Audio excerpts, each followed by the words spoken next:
Yes, it's Friday this morning. It's 900 hours Central Africa time on the 21st of April, 2017. Jumbo Africa. I'm Elvis Presslin. And you are watching the Newsroom here on Channel 404. Now, we will be with you until 12 o'clock. Now, today, we're focusing on the artist, Ayanda Mbulu, who painted an image that depicts President Jacob Zuma performing a sexual act on the former President, Nelson Mandela. So, we're asking a question around that, Kendall. 100%. It's a very simple question, very straightforward. And we want to find out from you, what do you make of artist Ayanda Mbulu's latest Zuma painting? Like to get your thoughts on that, you can let us know on the Twitter handle as well as on the Facebook page. But you're also tweeting us on that score. Let's take a look. In fact, we don't have it right now, but we'll come back to some of the tweets that we have there. But we're also conducting a poll, Kendall, on the Nigerian pastor, Timothy Omotoso.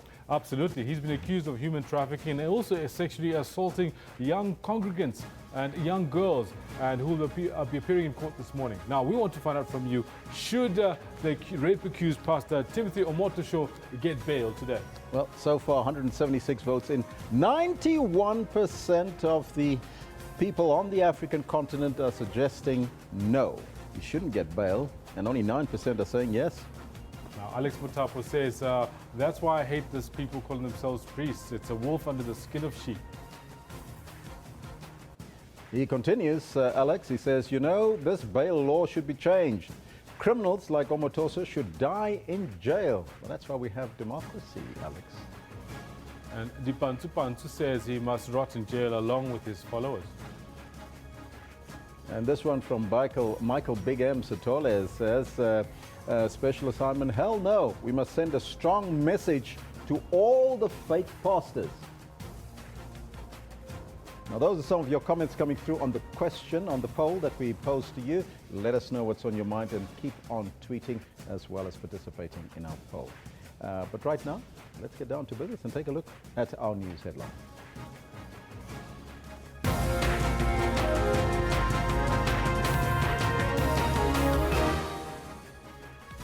The Minister of Transport to brief the media on the preliminary Easter long weekend road death toll. Funeral service of the teenager Palazzi, who became famous for her battle against a rare genetic condition that causes rapid aging, is underway in a hometown of Hebron in the northwest. And the Nigerian pastor accused of sexually molesting young girls at his congregation is expected to appear in court this morning. Those are all your headlines before we get to the news. Let's find out from Kendall Makamate what's happening on the sports front. Kendall? Elvis, we're going into a weekend full of expectations of what's going to happen on the athletics track in South Africa. We also have a whole lot happening in rugby, football, and everything else. Good morning to you. This is what we have for you in the sports today. Blink forward, looking for Fellaini again. He's got something on it. It's Rashford, and still Rashford, and he scored this time. Teenage sensation Marcus Rashford fires home a late winner for Manchester United against Anderlecht, booking their ticket to the semi-finals of the Europa League. Athletics start with sprints. Those that cannot run fast, they go and do something else. And now we're good in the sprints. So yeah, I can just tell you, the Changwani will be announcing the preliminary Easter long weekend road crash statistics at a media briefing to be held in Pretoria today. Now, during the briefing, the minister will give an overview of the law enforcement operations undertaken over the Easter period and will also give an account of the road traffic crashes and fatalities that occurred. According to the department spokesperson, Colin Msibi, during that weekend, the department had issued about 20,000 fines for various traffic offences, including drunken driving, speeding, as well as reckless and negligent driving. The Road Traffic Management Corporation said last year's Easter road death toll dropped from 287 in 2015 to 156 last year. However, SABC said the department expected the number to increase this year as two crashes in KwaZulu-Natal claimed the lives of more than 15 people on the 17th of April. Ontlametse Palazzi, who became famous for her battle against a rare genetic condition that causes rapid aging, will be buried in a hometown of Hebron in the northwest. She died of lung failure last week. President Jacob Zuma is expected to be the guest of honor at the funeral. Palazzi's memorial service was held on Wednesday. Meanwhile, the chairperson of the Untlametse Palazzi Trust says the trust will not die with her. The Nigerian pastor, Timothy Omotoso, will appear in the Port Elizabeth Magistrates Court this morning for a possible bail application. He was arrested by the Hawks at the Port Elizabeth Airport yesterday afternoon. The pastor is accused of human trafficking and sexually assaulting young girls.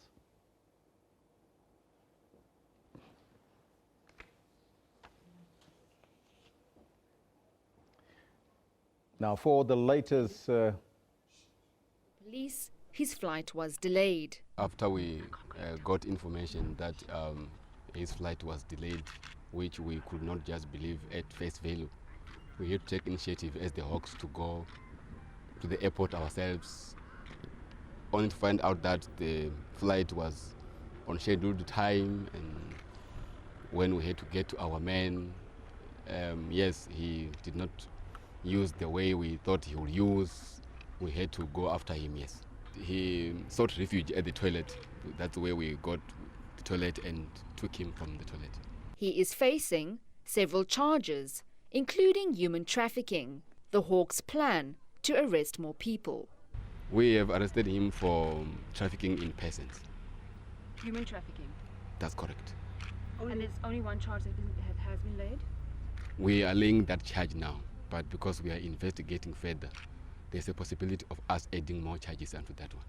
Members of the pastor's Port Elizabeth congregation hurled insults at the media from the church building in the city. They believe he is innocent. A small group of people also protested at the Hawks' offices, demanding that justice be served. Jade Lee Paulser, SABC News, Port Elizabeth. Now, for the latest on the story, let's cross now to our reporter, Jade Lee Paulser in Port Elizabeth, who's been following the story.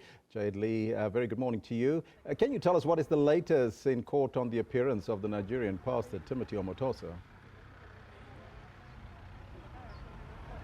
Yes, we are coming to you live from the Port Elizabeth Magistrates Court here in PE. We were told as the media that the pastor will be coming to the courtroom at 11 o'clock. There were talks that it was supposed to start at 9 o'clock, but we were told that he will be making an entrance at 11 o'clock this morning. But just to give you a brief overlay of what happened last night, the pastor's lawyers tried to get an urgent application with the Hawks. So they met with the Hawks at 10 o'clock last night at the High Court. Unfortunately, they were not able to get that application. That application was supposed to be so that they can actually have access to the pastor. We were also told that the Hawks were in agreement with his lawyers and that they had agreed that when the pastor arrives at the airport, that he will be able to liaise with his lawyers. Unfortunately, this did not occur and he was arrested by the Hawks. We were also told that the pastor tried to flee when he saw the Hawks yesterday. He sought refuge in one of the ladies' toilets at the airport, and that's when they apprehended him at the airport and brought him back to the Hawks compound here. What charges are the pastor likely to face this morning? Initially, the media were told that the charges were that a victim had laid sexual assault charge. But we were told yesterday by the Hawk spokesperson that the charges are in fact human trafficking. They didn't want to divulge a lot of information. They were very tight-lipped on whether there'll be more charges laid or whether there'll be more people also arrested. But he did say the charges were human trafficking. Now, do you have some background on this individual or pastor who is so much in the news, and what do people say about him? You know, yesterday we actually took a drive to the Jesus Dominion Church, and when we got there, some of the congregants were very hostile towards the media. There are also reports that late yesterday afternoon, some of our colleagues here went down there and they were also beaten up. Some of the journalists were dragged into the church. The congregants got very hostile towards them. They ruffled them around a bit. So the congregants are really standing behind the pastor. We see that he's got a huge following here in PE. They are saying that he's a spiritual man, that all these allegations are not true, that it's a spiritual attack, and that what is being said is rather just sour grapes by some of the victims that have come forward and laid, those allegations towards the pastor rather. But the pastor really has a huge following here in PE. Like we saw in Durban, congregants are not happy at the fact that he was arrested yesterday. Now, we believe that members were demonstrating yesterday, a few of them, and we also believe that there's expected to be more demonstrations in support of the pastor. Any action thus far? If I can just tell you, the Port Elizabeth Magistrates Court just behind me is actually a street away from the Jesus Dominion Church. So we are expecting an influx of those members or those congregants to actually make their way here in support of the pastor.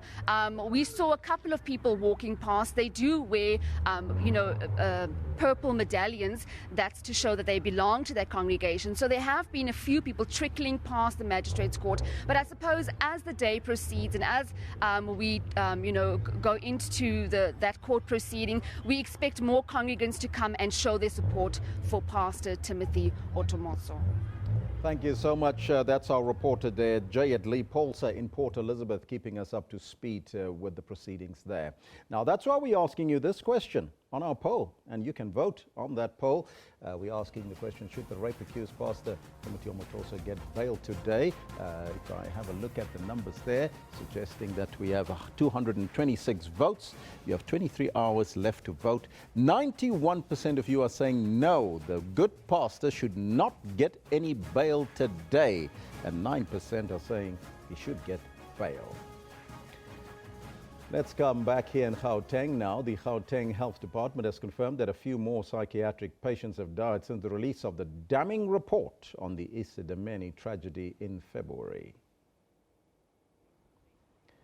The department, however, says that the deaths were not due to negligence, as was the case with the 100 who were moved from Life Isidameni to various unlicensed NGOs. Briefing the media in Johannesburg yesterday, the MEC Gwen Ramakgopa said 592 of the patients had since been moved to suitable facilities as per the Health Ombudsman's instruction. She says the remaining 210 patients will be moved by the end of the month.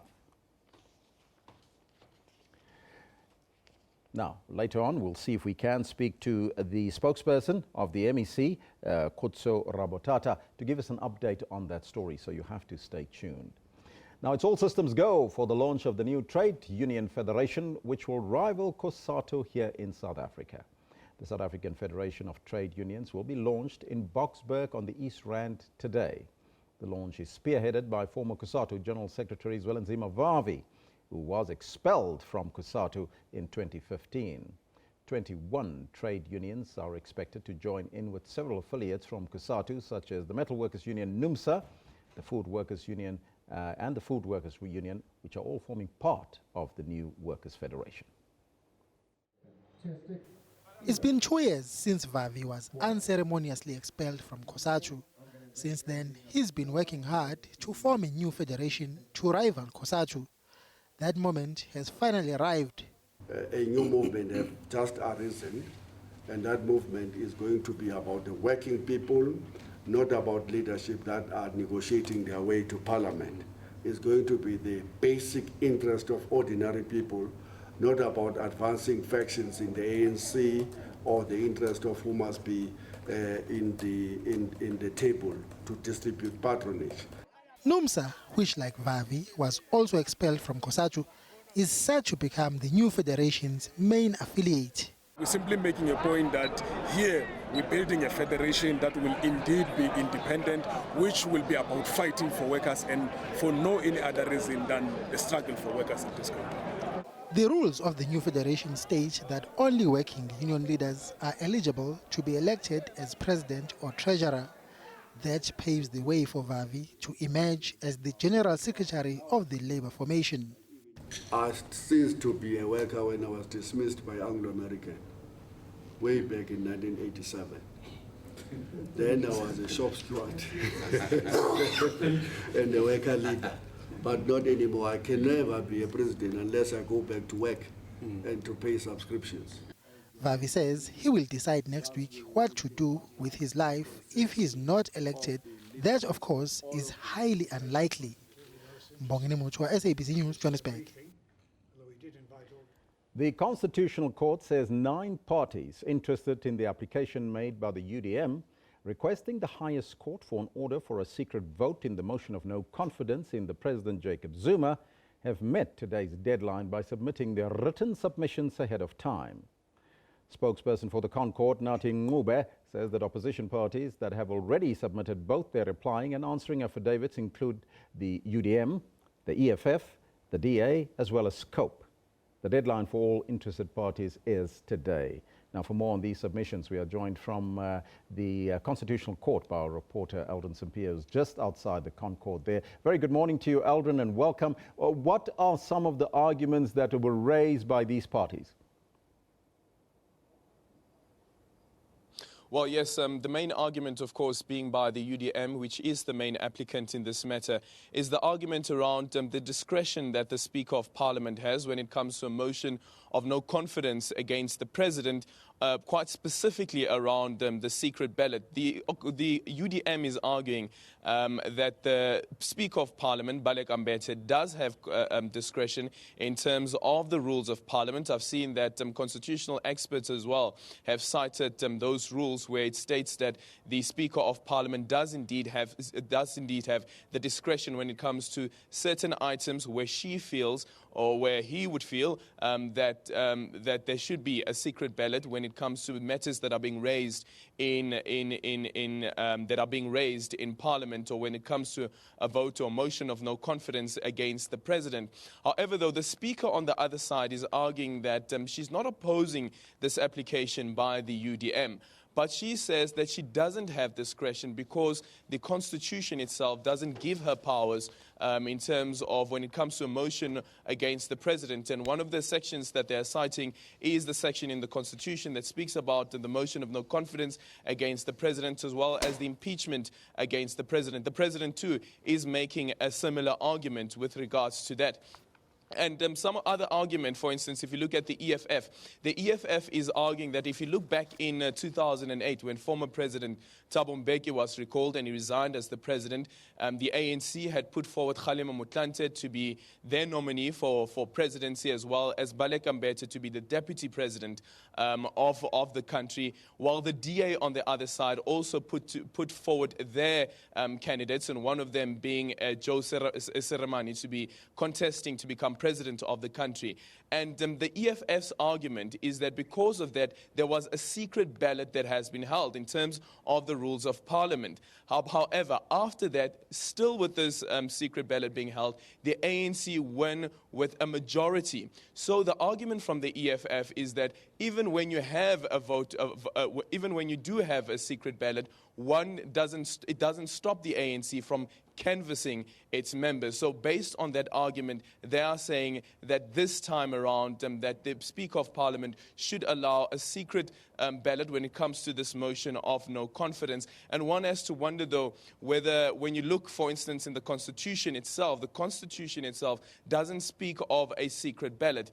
But when you look at the issues that have been raised previously by the Public Protector in the State of Capture report, where she speaks about one of the remedial actions that she puts down is that there should be a commission of inquiry into the state of capture allegations or allegations of state capture, and the Chief Justice should be the one who decides on the judge that should preside in that commission of inquiry. Remember that the President, of course, is opposing that. But what Thuli Madonsela, the former Public Protector, argued on that remedial action was that because she believes that the drafters of our Constitution didn't anticipate a situation where you'd have allegations against the President or the President being involved in allegations. What happens in that case when you call on a commission of inquiry that must be set up? And one then wonders whether you'd find that this Constitutional Court would make the argument that in terms of the sections that are available in the Constitution when it comes to a vote of no confidence against the President and even an impeachment against the President, that it would find that the absence of making provision for a secret ballot is not in the spirit of constitutionalism. Now, at the center of this, of course, is the president's decision to fire the finance minister as well as his deputy. Now, taking a look at this, what is the arguments around this, and is that enough grounds to make the president step down? Well, what the president is, the UDM specifically states that because of the president's decision, remember that we had the 2 downgrades, and that is directly linked to the president's decision. That's the UDM's argument. What you have the Constitutional Court, for instance, earlier on, I think it was last month, when after the president had made this reshuffle, there was a press briefing where the Constitutional Court Chief Justice Mogoeng was specifically asked about the application by the DA to hold the swearing in of the ministers that had been appointed by the president. And one of the questions that was asked is about the decision that the president has made. And Chief Justice Mogoeng said that as it stands, it seems as though that the president has acted within his constitutional rights in terms of appointing as well as firing members of cabinet. And then you look at what happened yesterday during the Freedom Movement launch. This organization that has been launched, various organizations, the religious community as well as political parties and civic society. One of the questions that was asked there is that, well, once you go on this march and you call for the protection of the Constitution itself is imperfect because it gives too much power to the president in terms of hiring and firing. Remember that even former Deputy Chief Justice Dikgang Moseneke has made a similar argument that when it comes to the hiring and firing powers of the president has too much powers. For instance, the president can hire the members of cabinet without going through a process like without going through a process like which judges go through, like the Judicial Service Commission, for instance. When judges are nominated, there is an interview process that goes ahead. But of course, the president has the final decision of appointing. But with cabinet ministers, with members of the executive, there is no mechanism available to ensure that. So one wonders that whether these arguments will be some of the arguments that are raised inside the Constitutional Court when this case is later heard, because there are these arguments that the president has too much power in terms of the hiring and firing. The president also makes the case that the UDM is raising the point that the ANC deputy president now, this is Cyril Ramaphosa, as well as the Secretary General of the ANC as well, that they have made their reservations around the decision to make the cabinet reshuffle. He says that his powers in terms of being president of the country should be separated from his role as president of the ANC, because that speaks around ideology. And when he plays his role as the president, or carries out his role as the president of the country, he follows the Constitution, and he believes that the decision that he has made to reshuffle cabinet was a rational decision. But remember that one of the reasons that the president has made around reshuffling the cabinet, the allegations have been that it is because of this intelligence report. I wonder then whether the constitutional justices will then ask the representative of the president whether that is indeed the case, whether indeed the president decided to reshuffle or fire Pravin Gordhan as well as his deputy Mcebisi Jonas because of this intelligence report, which the ANC, 3 members of the ANC's top 6 have argued that is dubious. Now, the 9 members have submitted their written submissions to the ConCourt today. They've made their deadline. What next?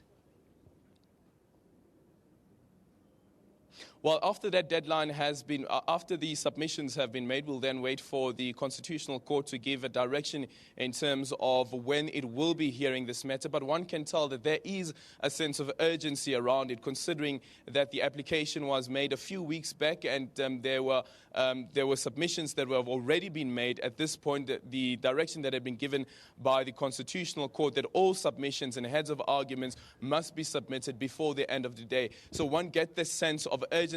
And also considering that on Tuesday, we had expected on the 18th of April, we had expected for this motion of no confidence against the president to be debated in Parliament. But because of this Constitutional Court application, there was submissions made by the various political parties in Parliament saying that that motion of no confidence should be postponed. And indeed, Baleka Mbete did postpone that motion of no confidence pending the outcome of this Constitutional Court case.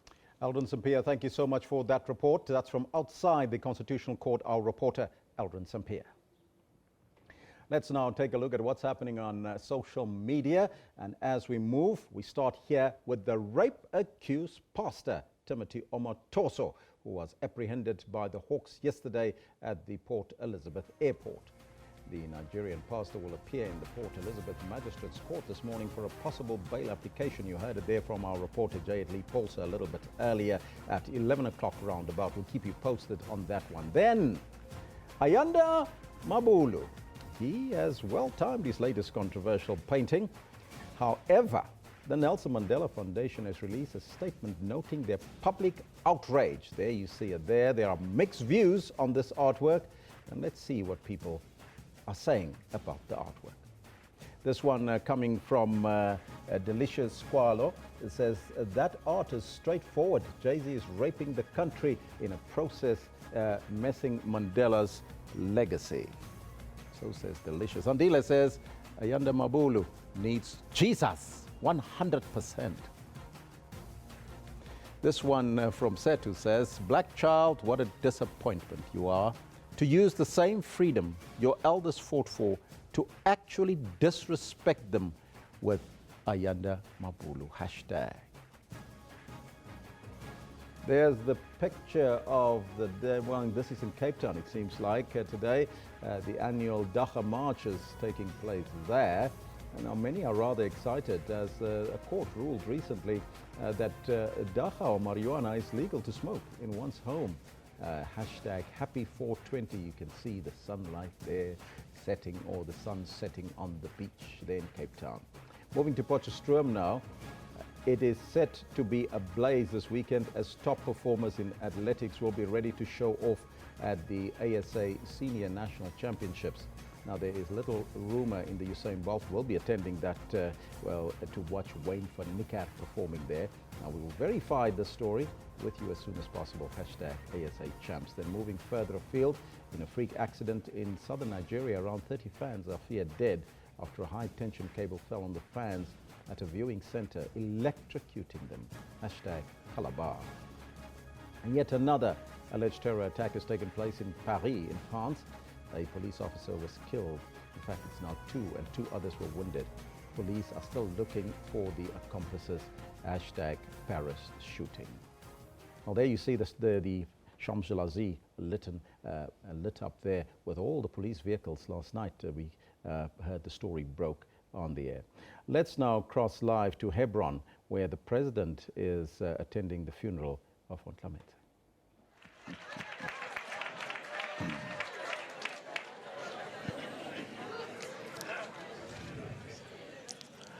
Baruti Barina.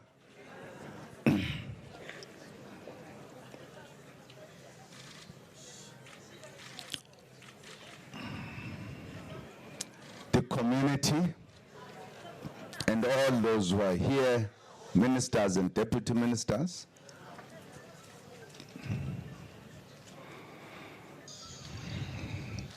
Now, I'm not sure whether we can sing Zulu.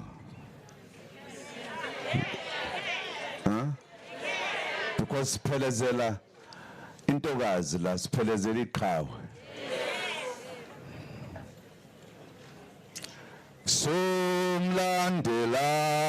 Somlandela uJesu somlandela yonke indawo somlandela somlandela uJesu lapho eyafuna somlandela somlandela somlandela somlandela indawo somlandela uJesu lapho eyafuna somlandela somlandela somlandela somlandela indawo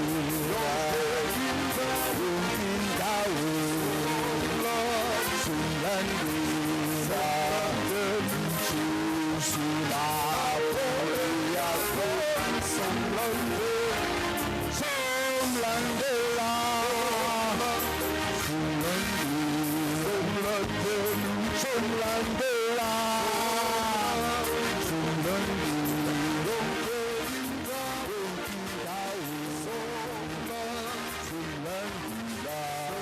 uJesu lapho eyafuna somlandela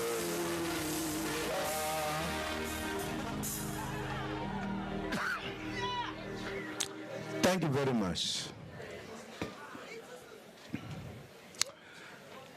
And thank you. I want to start by thanking the lady who came here and gave an account which was touching. An account of her knowing what was wrong with our child when the medical people could not diagnose the ailment. There are very few people who could do so and insist and convince the medical people and indeed help the young child finally to connect with people who would know what to do. Thank you for your bravery. Thank you very much for your being an exemplary citizen of this country and a good neighbor. You touched me very, very much.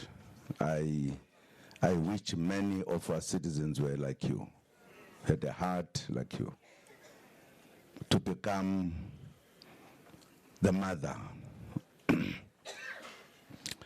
of this lady and help the mother to finally know exactly what was the problem.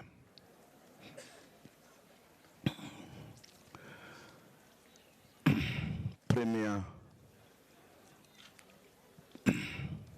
and indeed the entire leadership of the province, we are here to say goodbye to this wonderful lady.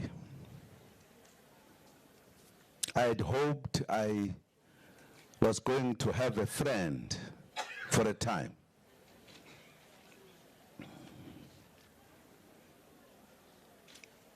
When I saw her in the past on the TV, hearing about this very rare ailment, not knowing that one day I will meet her, I was hoping that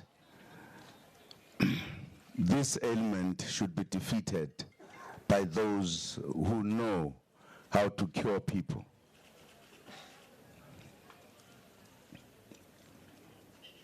When I heard that this lady had a wish among them to see the president of the country,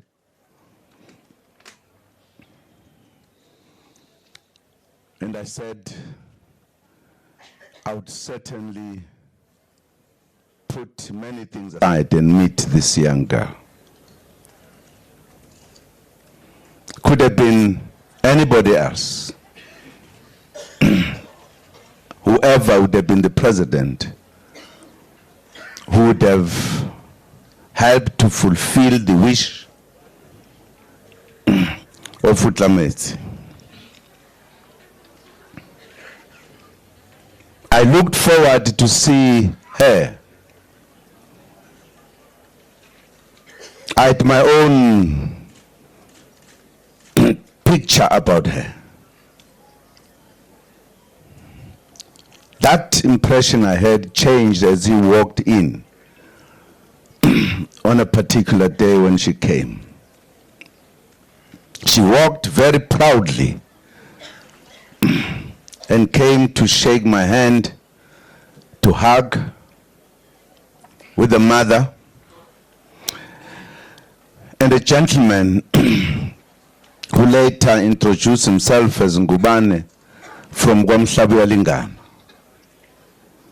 and a member of the trust, and apologized for other trust members who could not make it. There was another lady who is also a medical lady who was accompanying them. And as she sat very proudly on the chair, she walked in and put her back and sat and wapalufo. This lady is proud. She immediately said, this lady who's with us, I used to hate her because she was doing something to my teeth, and I felt such a pain that I was hating. I never thought she would be my friend. And I realized this is a dynamic lady. She's saying it as she feels it. And we started talking. I love talking, I love laughing, I love happiness. And we connected immediately. And of course, you wouldn't ask a question. She answers the question before you ask, because she tells you what's happening. And then I got the background given particularly by the member of the trust, who gave a very touching work that they were doing with her and how they came to know her. They have a kind of a grouping of their own of the professionals. They always, I'm not sure whether he said a year, try to do something that is helpful to other people. Because they'd heard about this lady, they decided on a particular period that they were then going to link up with her and do something.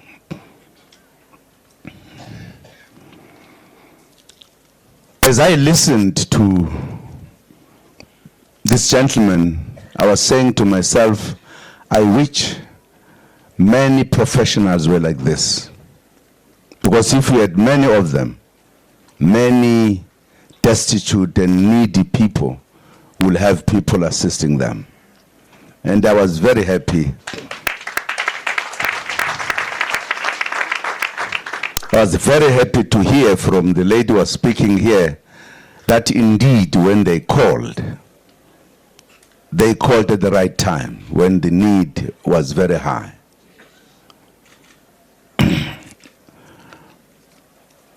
And indeed, we sat and had some tea, and this young lady was talking, and talking one way. And very articulate, very bright. I mean, everything you need. She explained her ailment. The fact that what this ailment does to the body, I heard from her, not from a doctor. And I got to understand, as particularly the trustee was explaining the challenges. But I was so happy that being such a kind, ordinary person, I could have the capacity to fulfill the wish of this young lady, just to meet her. And she was saying, I've made my day. And we discussed a number of things, and I really took time because I was touched, because I had seen her on the TV. Here I was seeing her in person.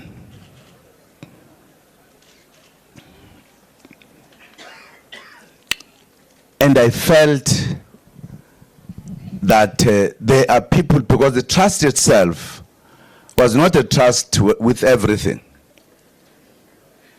And at times when people talk about NGOs or whatever, there are NGOs who have a lot of money for wrong things. I really appreciated this because I felt this trust has lessened the burden of the mother and the family. But as she talked, she was explaining the plight, how much she, and I realized she also goes to the United States for the researchers to be able to follow and research this ailment. It was clear from the discussions that, again, the trips are not easy. They don't have the resources to do so. First, I said to myself, well, without talking, still listening, I can see the place that I'm going to play some role. Because as she would be going, I should be able to contribute to something. At least that is easy, because you could take out whatever amount of money and just say, please do something along the way.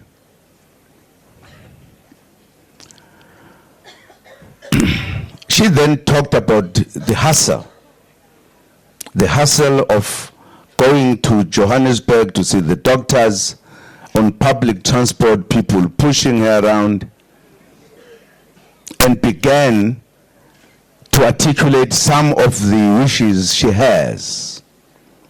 A wish to have a car, and another wish to have a house, because they would need a house that they would feel comfortable with the mother. And she said, well, I've fulfilled this one of meeting the president. I'm with you now. That one is gone. I'm now looking forward to these ones. I then, as I was responding to her, indicated that I have a trust and a foundation.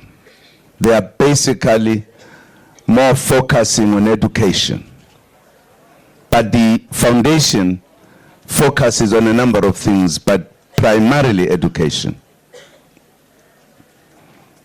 And I did not even have to think about what we can do. My foundation and trust are very poor.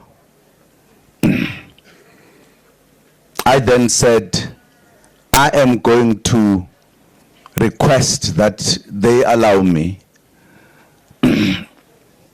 to ask that my foundation becomes a friend of the trust.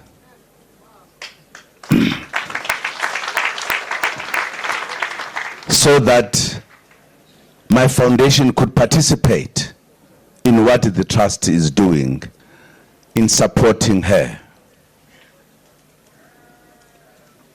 And as she had articulated her wishes, I said to her, you have a wish for the house, considered done.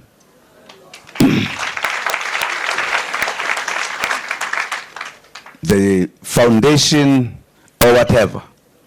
I do a lot of such in many ways, but I thought this was even more urgent for the foundation to do. And I said, you have a wish for the car, considered done.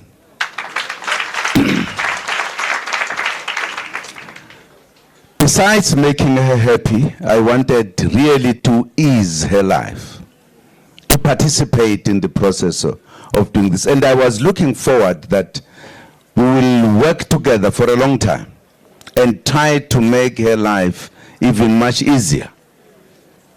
Having heard about the ailment itself, I thought maybe if we gave full support, she could spend even more years, since she had proved that those scientifically knowing about the disease had made a kind of estimation that she was able to overcome and lived even more. And I was saying to myself, why couldn't she live double the years? And I then said, I want to invite you to my birthday. I'm born on the 12th of April. Oh, she jumped. I will be there. In a special way, as she threw her wonderful eyes all directions. And I said, I took the decision even without consulting with the foundation. Because in the foundation, I've got people with good hearts, and I knew they wouldn't have a problem. And of course, we parted, firmly saying we'll meet on the birthday. I was looking forward. When I phoned the chairperson of the foundation, she said, I've seen the news. And I realize you have committed the foundation. I have recorded it all. Consider it done.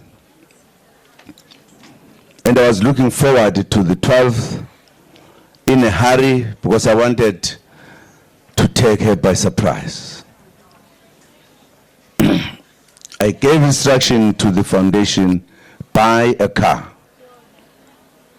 I want to surprise her on the birthday, my birthday. I want to give her a car as a gift to fulfill her wish. And indeed, the car was bought. They were putting logos in the car, and I was saying, I'm going to surprise her. She will feel good, and the mother will feel good.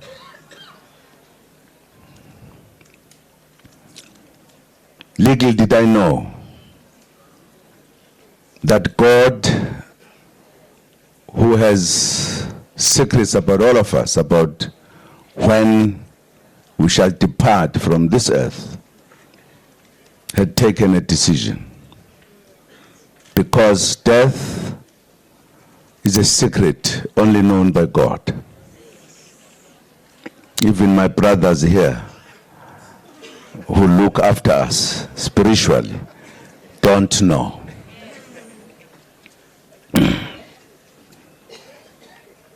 I was shocked, partly because she was as healthy as anything, bubbly, wonderful, talking. How could she? And I couldn't imagine what happened. A decision had been taken by the trust to begin building the house. And I was saying to myself, by the time we get to June, she will be staying in her house and her mother.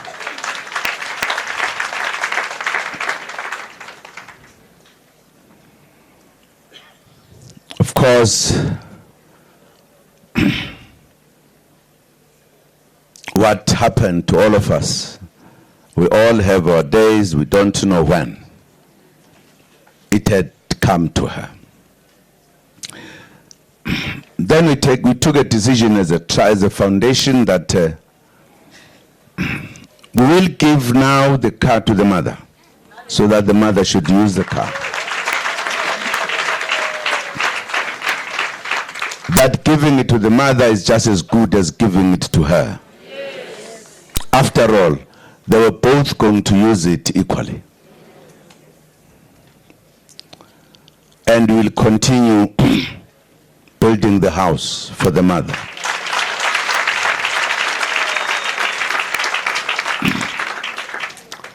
Of course, on the 12th of April, the mother, the aunt, and other relatives were there. We brought the car and we handed over the car. Much as we felt the pain of her passing, but it was a consolation that her mother would now have a car to go around, and that should remind her that it is because of her daughter.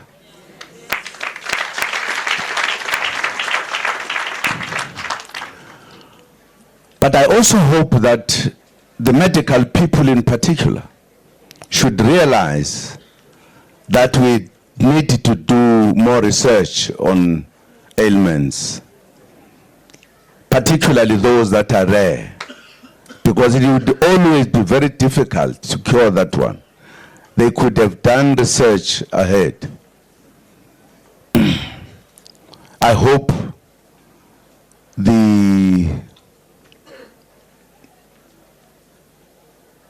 I don't know whether we said society or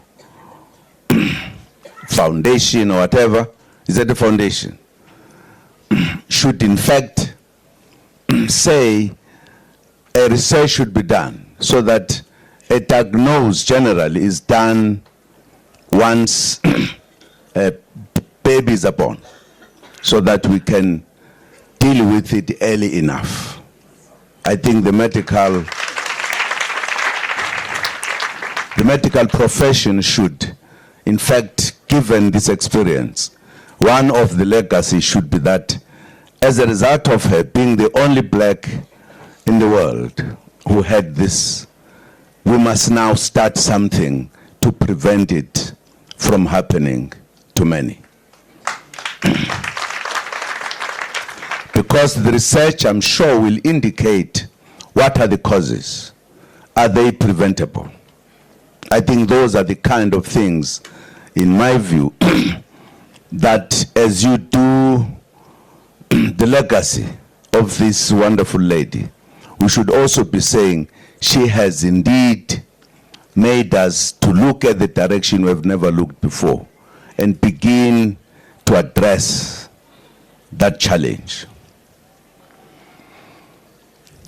I would really like to thank the mother, very strong, and the family, to say we're able to make this wonderful lady live a happy life. She was indeed something out of this world. I enjoyed the time I was with her and enjoyed what she was saying and her thinking and her beliefs. And she said one of her wish was to be a motivational speaker. And I think she had almost started. And I was saying, I want to follow her wherever she goes to listen to her, because she was a wonderful speaker. However, nature has deprived us of her. I took the words, my good sister, when you talked about the response of the departments, which means we have a problem. If you were knocking at the departments of government and there was no proper response, I think it says we have a problem which we must address. I noted that because it means I must address that issue with government.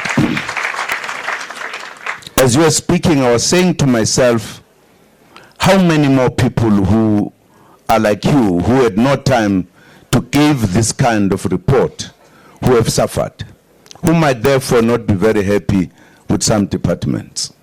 It means there is something we need to do. Because I thought departments are there for the people. You don't pick and choose. Any citizen who come must be attended to without discrimination, without picking and choosing. So I took note of that, and perhaps at the right time, you must give me the names of those departments.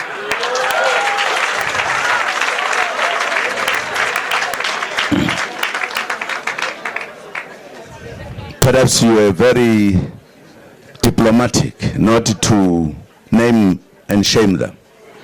So you will give it to me so that I can do the follow-up.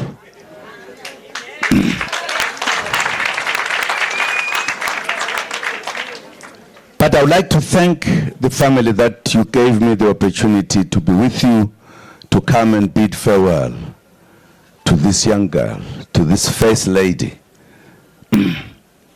It is again a lesson to all of us as South Africans that we need to work together.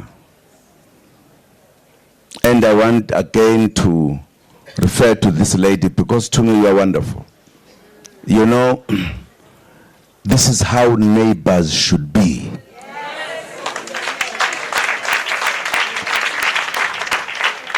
It's a difficult thing. Hence it appears in the 10 Commandments.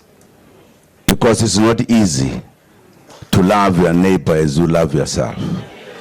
You are a shining example. You left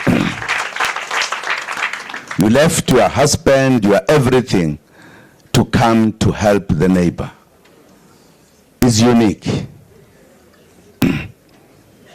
If I was a media, I was going to write volumes, but they are busy writing something else, not these kind of issues.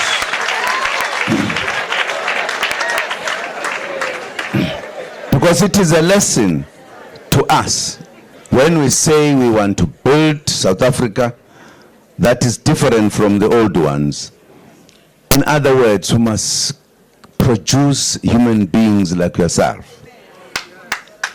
Wonderful human beings with a wonderful heart.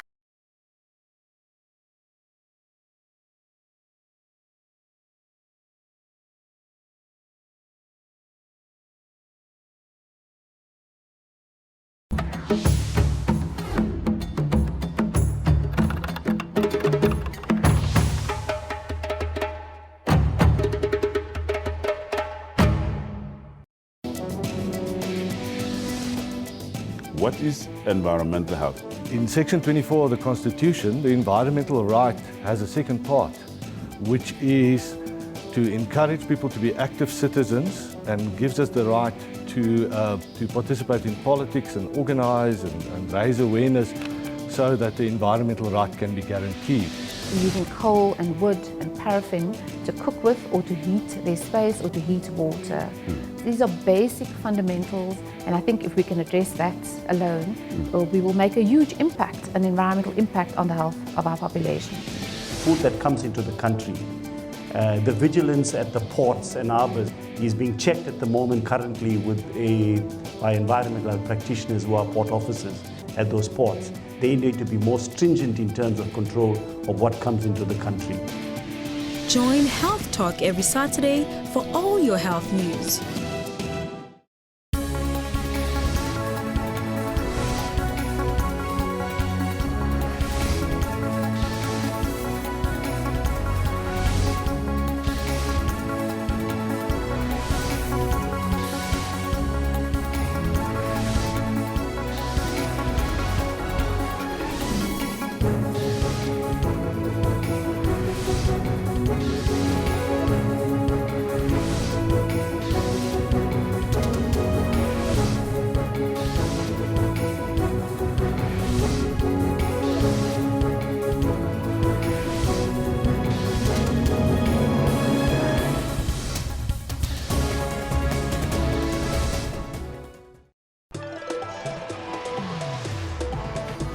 Are you about that trending life? The looking good and all that stage? Well, fear not, because Trends has all the fashion do's and don'ts for you to stay on point this upcoming season. this film will be an immersive spectacle. You got Kong that's 100 feet tall. It tells this incredible story of man versus nature. The iconic stage production by Mbongeni Ngema is back with a bang. Sarafina is a classic South African production. I always choose to align myself with brands that I just love. Because when you love something, it doesn't become work. Luxury is not built overnight, but it's an experience that comes with time. Catch up with all the trends on Trends Saturdays at 12. After a horrific accident, major questions were asked. So step one, I asked myself, do I really want to die? And my answer to that was, I'm not sure. And then step two was, do I want my parents to bury me? And the answer to that was no. Learning kept his brain in full action on how the brain works. When I was in hospital, right, as I was saying, to catch up with my peers, I started to become obsessed with memory techniques and how the brain works and how we retain information. Touching lives is his continuous mission. I now work for a non-profit where we deal with access issues regarding kids with disabilities and persons with disability. We're busy working on beach access. Being wheelchair-bound did not stop fun in his life. I party in a wheelchair. I laugh in a wheelchair, I smile in a wheelchair. For all your uplifting stories, catch Bupilong every Friday.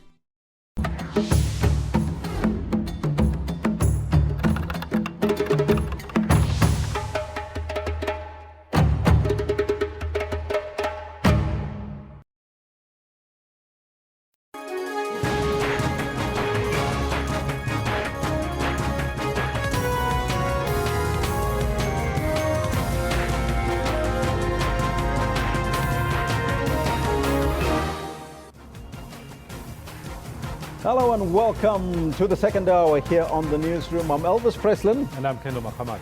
And today, of course, we've just lost the feed there with the president, with Onkometse, the funeral there, Kendall. So as soon as we have that up and running, we'll probably go back there live to bring you the funeral of Onkometse there with the president. But right now, let's take a look at what we have for you in relation to the question that we posed to you. We are looking at the artist Ayanda Mabulu, who painted an image that depicts the president in a very compromising position with the former President Nelson Mandela.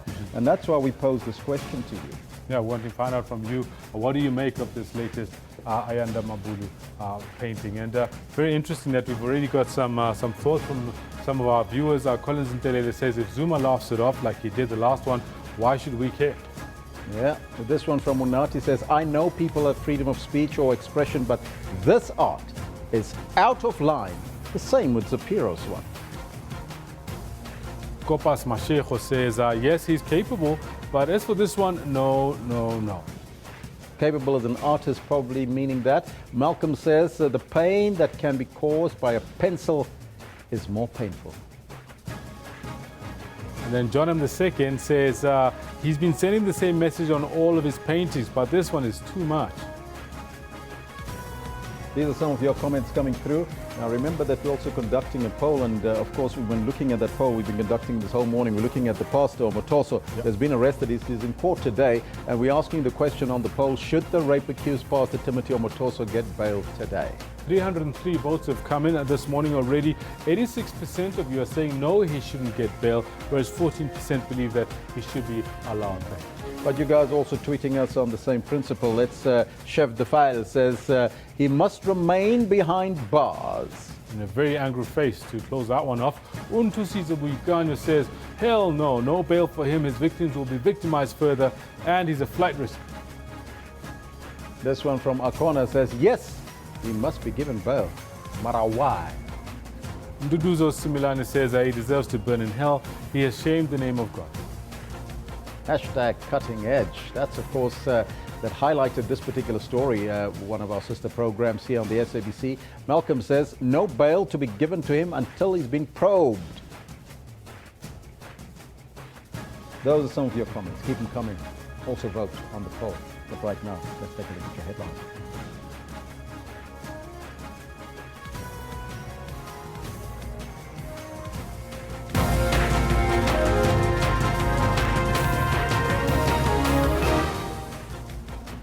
The Minister of Transport is to brief the media on the preliminary Easter long weekend road death toll any moment from now. We'll probably go there live as well. President Jacob Zuma has described Palazzi as brave at her funeral service. And the Nigerian pastor accused of sexually molesting young girls at his congregation is expected to appear in court this morning. Now, those are all your headlines, but before we get there, let's find out from Kendall what's happening in the sports, and he'll also take us through the news. Elvis, thank you very much. Good morning to you. Very busy morning we've got today, so let's get quickly through what we've got for you in the sports today. Blink forward, looking for Fellaini again. He's got something on it. It's Rashford, and still Rashford, and he scored this time. Teenage sensation Marcus Rashford fires home a late winner for Manchester United against Anderlecht, booking their ticket to the semi-finals of the Europa League. Athletic start with sprints. Those that cannot run fast, they go and do something else. And now we're good in the sprints. So yeah, I can just tell you, the athletes in our group, they're going to run fast. All roads lead to Potchefstroom this weekend as the nation's top athletes compete in the ASA Senior National Championships, with the sprinters foregoing the world relay champions to compete at home. And a UEFA report confirms that France international Mamadou Sakho was suspended last season for taking a substance that was not in fact on WADA's banned list.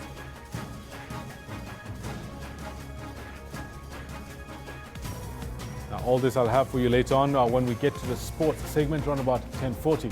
In the meantime, let me bring you the top stories for today. Transport Minister Mr. Jomas Hanganye will be announcing the preliminary Easter long weekend road crash statistics at a media briefing to be held in Pretoria today. During the briefing, the Minister will give an overview of the law enforcement operations undertaken over the Easter period and also give an account of the road traffic crashes and fatalities that occurred. According to the department spokesperson, Colin Msibi, during that weekend, the department had issued about 20,000 fines for various traffic offences, including drunken driving, speeding, as well as reckless and negligent driving. The Road Traffic Management Corporation said last year's Easter road death toll dropped from 287 in 2015 to 156 last year. However, Msibi said the department expected the numbers to increase this year as 2 crashes in KwaZulu-Natal claimed the lives of more than 15 people on the 17th of April. Now, President Jacob Zuma has described Palazzi as brave. President Zuma is currently speaking at a funeral service in her hometown of Hebron. Palazzi, who became famous for her battle against a rare genetic condition called progeria that causes rapid aging, will be buried in her hometown of Hebron in the northwest. She died of lung failure last week. President Jacob Zuma is currently speaking as a guest of honor at the funeral. Now, in other news that's headlining today, the Nigerian pastor Timothy Omotosho will appear in the Port Elizabeth Magistrates Court this morning for a possible bail application. He was arrested by the Hawks at the Port Elizabeth Airport yesterday afternoon. The pastor is accused of human trafficking and sexually assaulting young girls. A drama-filled day as the controversial pastor played cat and mouse with the police. The Hawks say it's the second time he tried to elude them. He allegedly told the police his flight was delayed. After we got information that his flight was delayed, which we could not just believe at face value, we had to take initiative as the Hawks to go to the airport ourselves, only to find out that the flight was on scheduled time. And when we had to get to our man, yes, he did not use the way we thought he would use. We had to go after him, yes. He sought refuge at the toilet. That's where we got the toilet and took him from the toilet. He is facing several charges, including human trafficking. The Hawks plan to arrest more people. We have arrested him for trafficking in persons. Human trafficking? That's correct. And there's only one charge that has been laid? We are laying that charge now, but because we are investigating further, there's a possibility of us adding more charges onto that one. Members of the pastor's Port Elizabeth congregation hurled insults at the media from the church building in the city. They believe he is innocent. A small group of people also protested at the Hawks' offices, demanding that justice be served. Jade Lee Paulser, SABC News, Port Elizabeth. Meanwhile, the CRL Commission says it is unfortunate that it took so long for girls who accused Pastor Omotosho of sexually abusing them to come. CRL Commission Chair Toko Mukwanazi says they will propose to Parliament for pastors to be registered and regulated just like some other professions. SABC News spoke to Mukwanazi earlier on. It's unfortunate that it took such a long time for these young people to come forward. But we understand it's the nature of the monster. The power that religious leaders have over communities and congregants is very strong.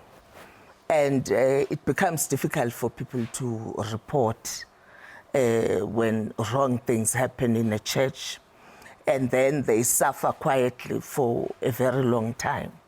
So our point of departure is that we need to make it easy for people to report, so that we prevent such things from happening and they don't take such a long time for them to come forward and report. And I believe it's not even easy for them to come out and report, because if you look at these occurrences, Mam Toko, they actually work in the psychic of a person.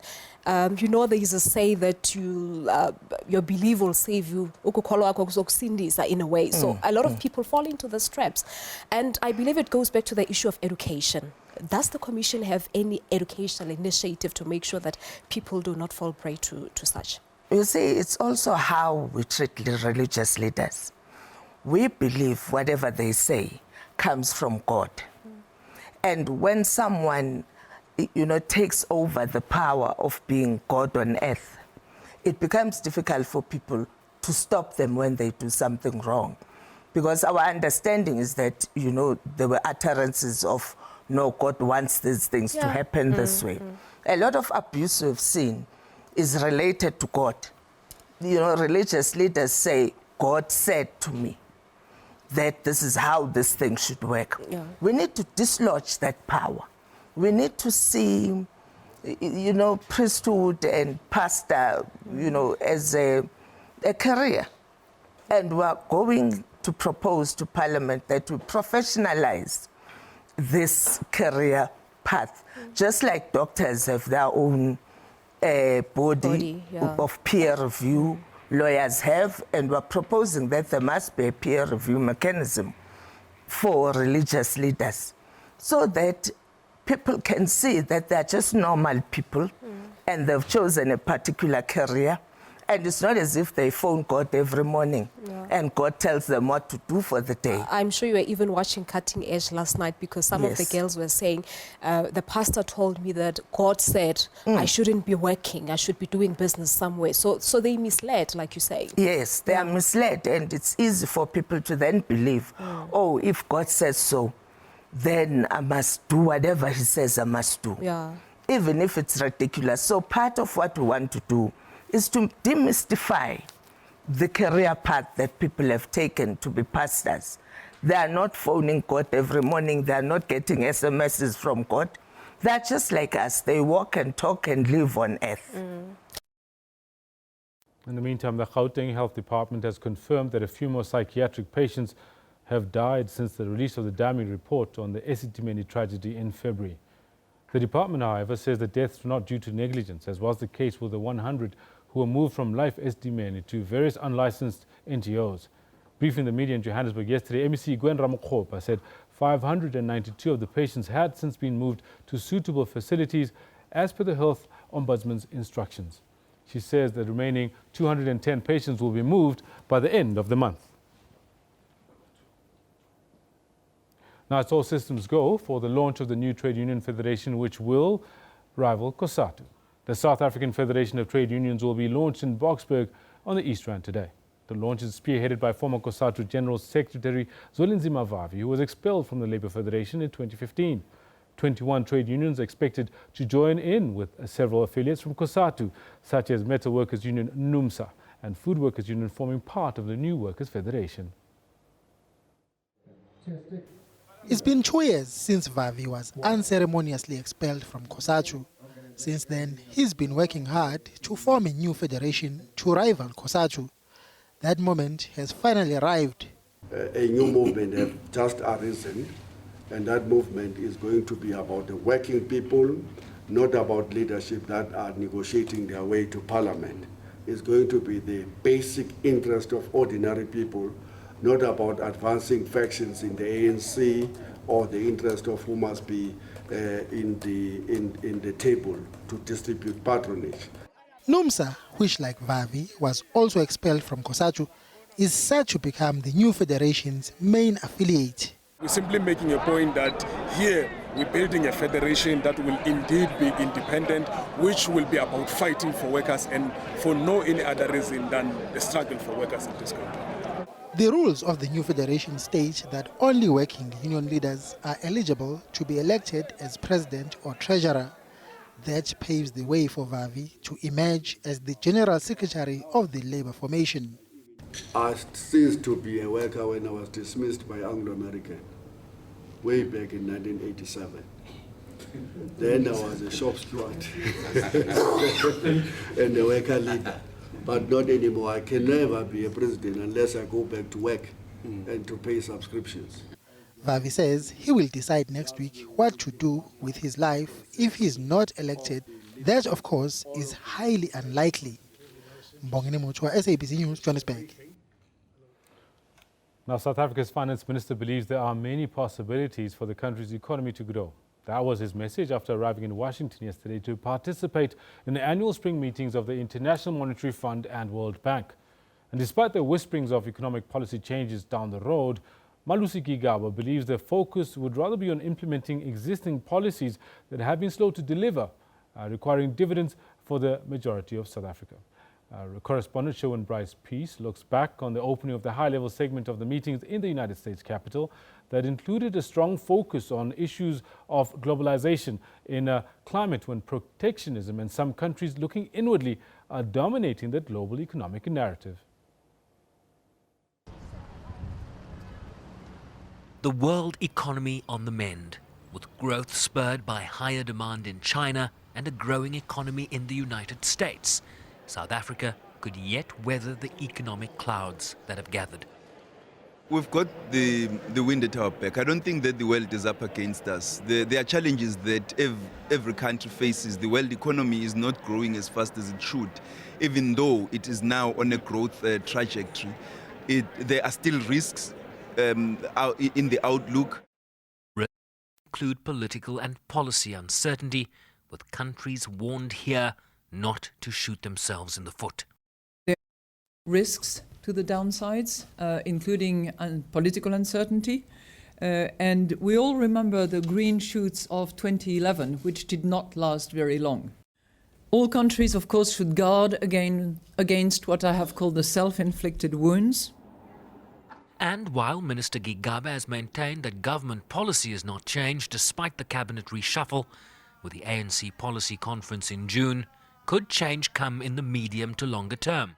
I don't expect that there will be dramatic changes in the ANC policy. Whatever policy changes that take place at the ANC policy conference and the national conference are more likely to be in line with the policy decisions we've taken in the previous years.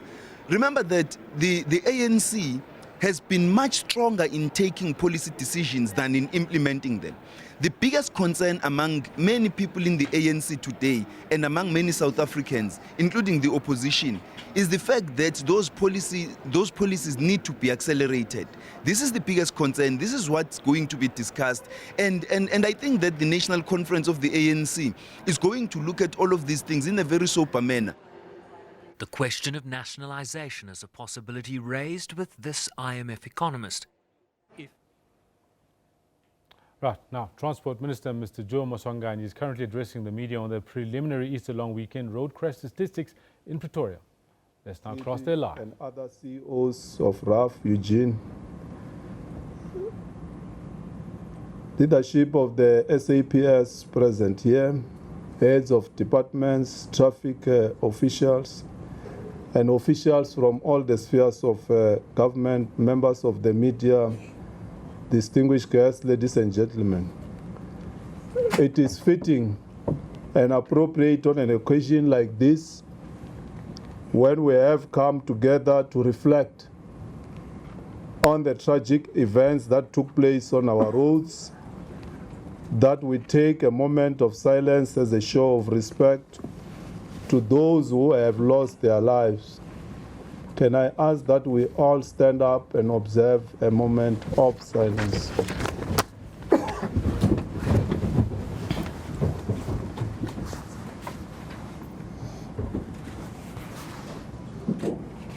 Thank you.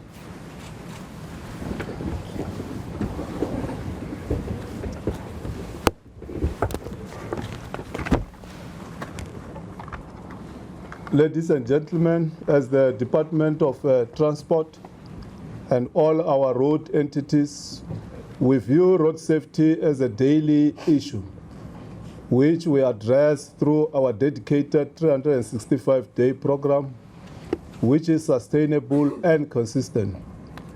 The program is structured to align with the UN Decade of Action for Road Safety Global Plan and the objectives of the Millennium Development Goals. This Easter period saw a remarkable increase in the number of vehicles on our roads.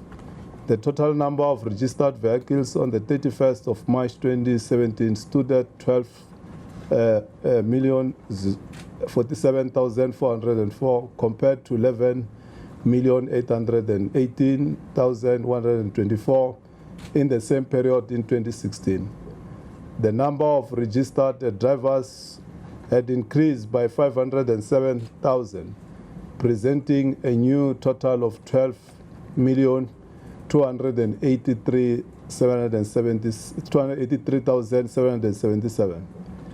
A total of 174,253 vehicles were stopped and checked with the intention to remove unroadworthy vehicles from our roads in all provinces. Human factor still remains a causal factor for most of the crashes during this Easter period. As we all know, this can be avoidable if we all prioritize road safety and use our roads responsibly. Our statistics indicate that people who died on the roads this Easter were passengers at 50%, followed by pedestrian at 24.5%, drivers at 19.8%, and cyclists at 5.7%. The vehicles types that made a high contribution to fatal crashes were motor cars and LDVs with contributions of 49% and 20% respectively. Minibus type vehicles contributed 7.6% and buses 1.1%, which indicates that most of the passengers who died were traveling in motor cars. Most fatal crashes happen in the after hours of the day, especially from 18 hours to 22 hours to the early hours. About 34% of the daily crashes happen between 18 hours to 22 hours. However, other peaks were recorded between 1 and 2, 6 and 7, 8 and 11 and 12. In total, the number of fatalities increased by 51% from 79 to 156 over the same period the previous year to 235 this year. However, this year's fatalities are still significantly lower than the 333 fatalities recorded in 2015. Our preliminary report shows that many people who died on our roads were victims of hit-and-run incidents, jaywalking, or motorists who were driving at speeds that were too high for circumstances.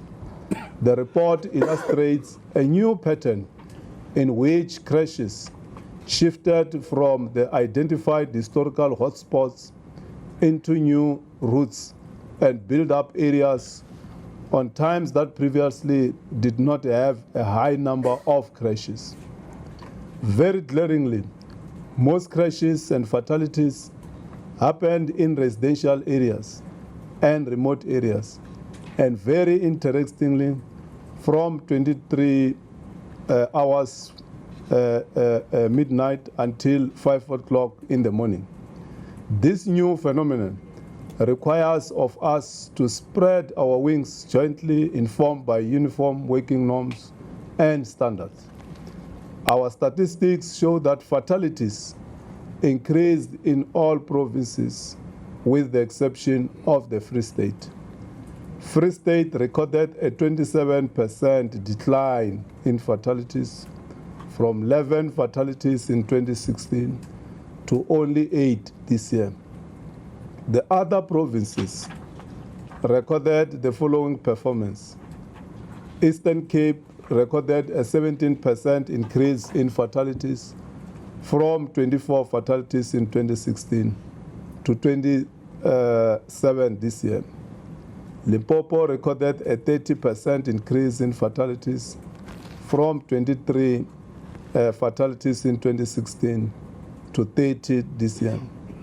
Mpumalanga recorded a 33% increase in fatalities from 21 fatalities in 2016 to 28 this year. The highest increases have been recorded for the following provinces. Northern Cape, an increase of 175%, that is from 4 to 11. KwaZulu-Natal, an increase of 101% from 28 to 59. Gauteng, an increase of 58% from 24 to 38%.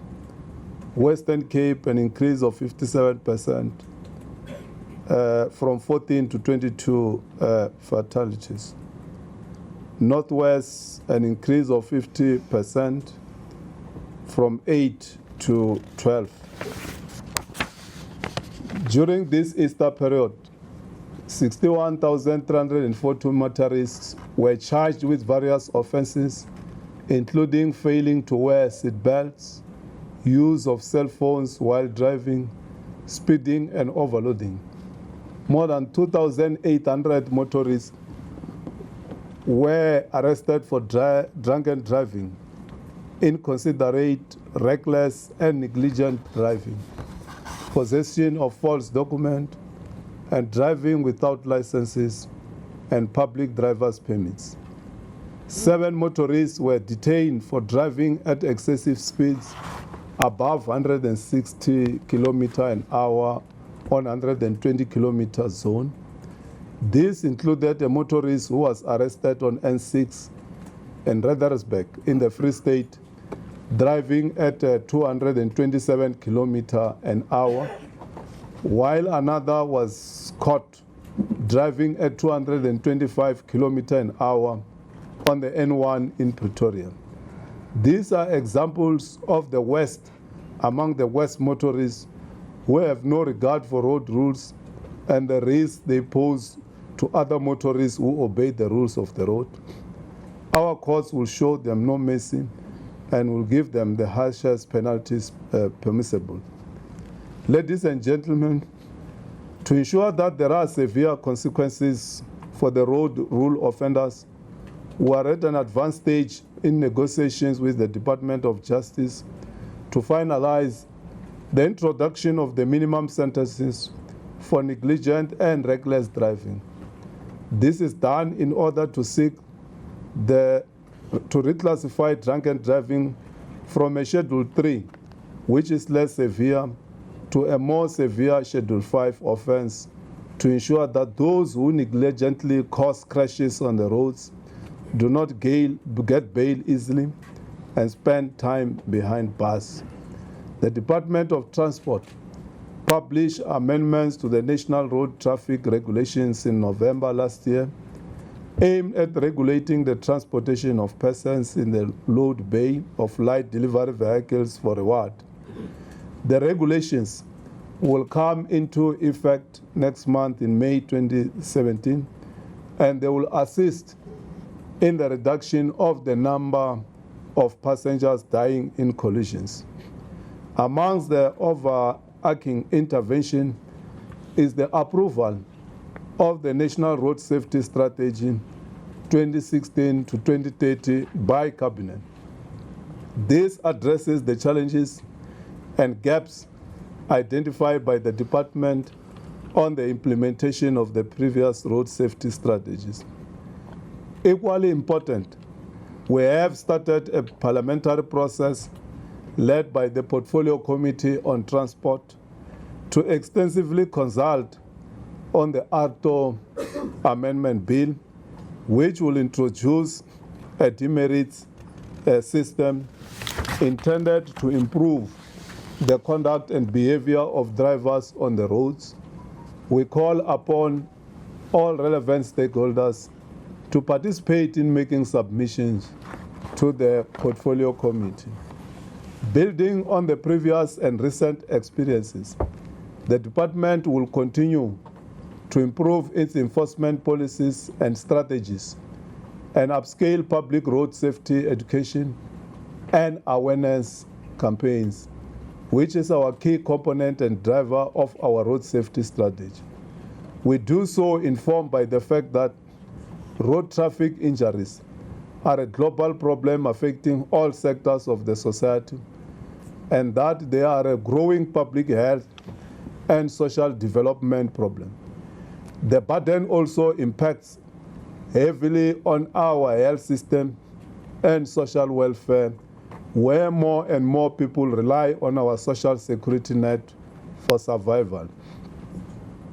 If all our road users prioritize road safety, the resources that government spends unwittingly on accidents amount to 147 billion rands annually, which is equal to 3.4% of the country's GDP.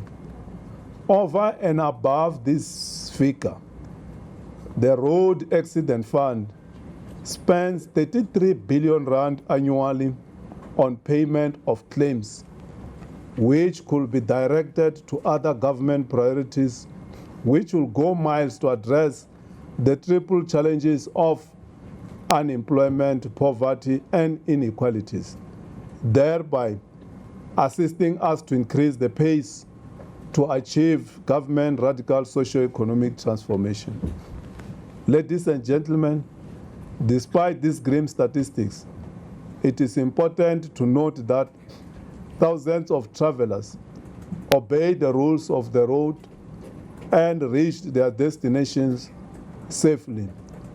I would like to commend those who cooperated with our law enforcement officers, traveled within acceptable speed limits, wore their safety belts, and avoided alcohol. We must always remember that improving road safety is a long project that requires the active participation of all citizens and interested formations.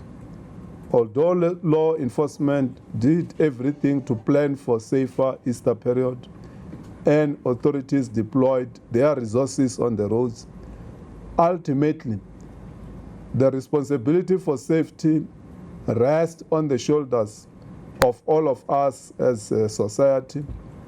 I therefore call on all citizens to exercise this responsibility to make South African roads safer. I thank you. Thank you very much, Minister. Ladies and gentlemen, we have come to the second session of our media briefing, where we will entertain seeking questions on the statement.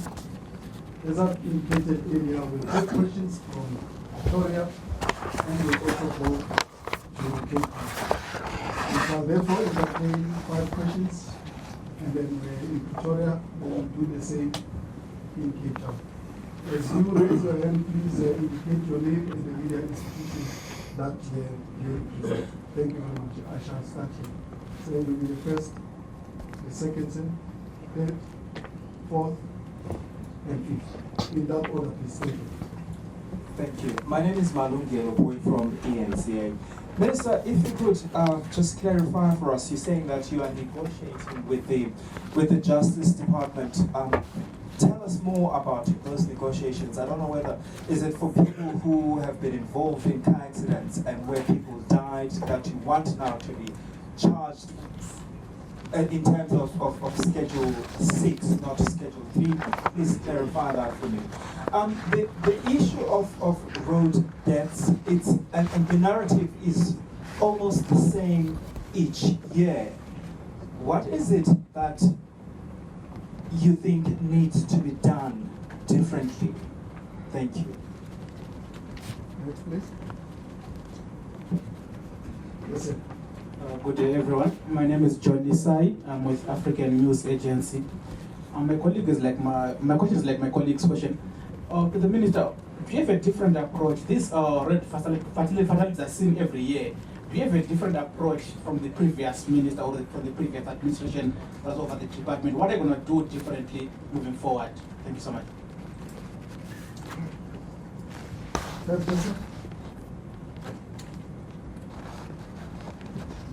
Good day, Sipho Stillman from SABC.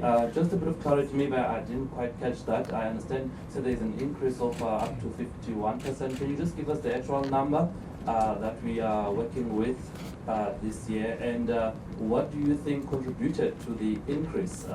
As the colleague said, that every year we always have these Easter road shows and awareness campaigns, but clearly they're not working. So what is it that needs to be done to ensure that we actually see positive results?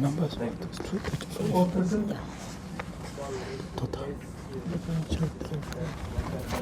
Asked if whether anything will be done differently going forward, because we've had a number of campaigns, but the numbers keep increasing.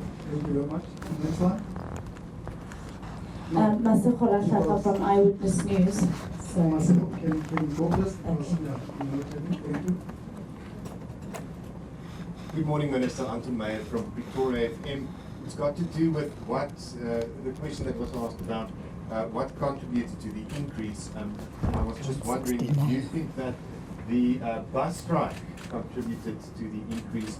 People might not have made use of buses because they thought that the buses were not driving. Do you think that the bus strike had any impact on the statistics that we saw From today? 156 to 35. For the benefit of the doubt, Masiko, let me take it because it did not ask. Thanks, Okay, Minister, I just have two questions. The first one is for the Minister.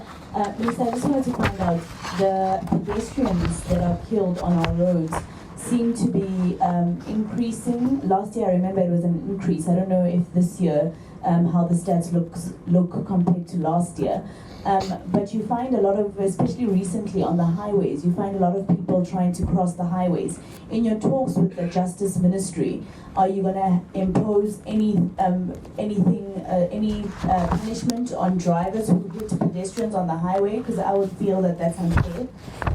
Because there shouldn't be any jaywalking on roads such as the highway. And then my other question is for Dr. Jabavu. I just want to know, the RTMC did say this year that they are looking at decreasing the number of fatalities from last year by about 50%. How your reaction to this year's figure? Disappointment, maybe? Thank you very much. As I've indicated, we have the Minister, the DM, the other MECs, and the CEOs. So therefore, give the Minister. Thank you. As you have indicated, I have colleagues here. I'll take one clarification, and I believe the colleagues will assist. The issue of the justice system, the statistics, so that we don't mix up statistics here. Advocate Majabi is here, and CB, the DM is here. The acting HOD are here, the MECs are here. The objective of this government is 0% death on the road. One life too many. If one person dies, there are other seven or plus people who are going to suffer permanently, because one is a father, one is a mother, one is a child of somebody who has dependence. So If one dies, for instance, it's a father, it's a mother, the children remain orphans, and they end up adding into the number of those who are on our social welfare system. This problem has got a cyclical effect to the Department of Health, which does not budget for this kind of incidents. And it ends up compounding the Department of Health problem. It ends up compounding social development problem, because it's not only about the death, but those who get injured, some permanently will no longer work again, and they have to be added into the category of the disabled, and they end up getting social grants. So it has got a serious impact. Hence, we show that it costs 147 billion rand, which is equivalent to a particular percentage to our GDP. And RAF, as you know, is trying by all means to make sure that people who are injured get their money in time. But the fiscus does not have equivalent resources. For now, we spent 33 billion, which is to us is a lot of money, which was supposed to be spent on social development, on education, on housing. So our message is road safety is a societal matter, and we want to emphasize awareness as against enforcement. We can't be a country where we have got police women and men every corner of the street. It can't work. It's costing the country a lot when we emphasize enforcement. Of course, we improve on visibility, but financially it's not sustainable. We are not a police state that everywhere we must have traffic officers and SAPS officers. It can't work like that. It doesn't work like that in other countries, and we are copying the best system in other countries that awareness is the best. Like how we fought HIV and AIDS. HIV and AIDS is not a Department of Health matter. It's a societal matter. The ABC message, everyone has to spread that message. Wherever we are, organs of civil society have to spread the message of road safety. And I know that there are many organs of civil society, faith-based organizations, business, labor, who are all out there to spread the message of road safety. But if we do more, we believe that our people will adhere to the message of road safety. Let me allow the DM, the colleagues, MECs, and RTMC, RTR, the acting DG, to respond to some of the technical questions which have been raised here. So there is only one government. Being a new minister does not make me different with the minister who was there before.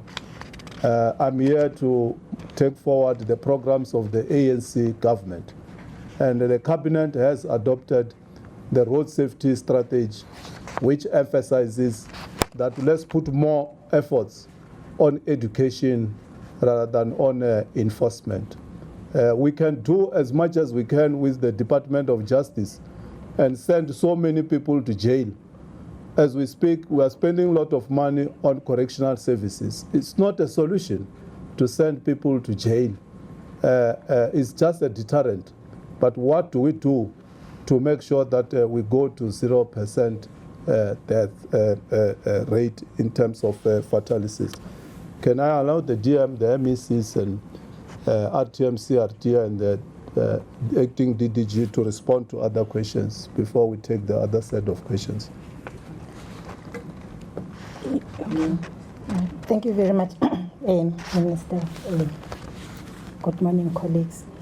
The question is on the contribution of pedestrians on this year's fatalities.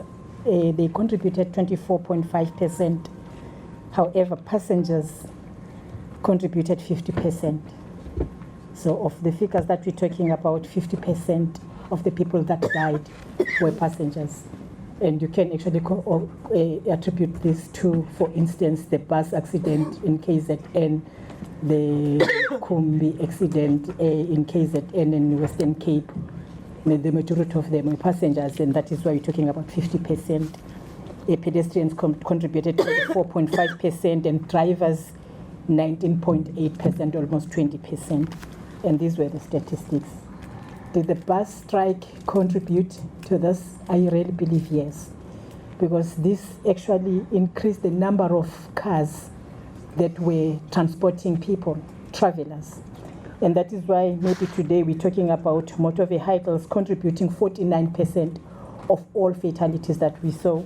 And of course, light delivery vehicles contributing 20%. So if you combine the two, that is private vehicles and LDVs, we are at 69%. Their contribution, just the two of those categories, they contributed 69%, almost 70%. And of course, the mini buses contributed 7.6%, which I think it's a decrease from last year, which I think it was at 10%. However, the problem is that when a taxi or a bus is in an accident, 8 people die at once.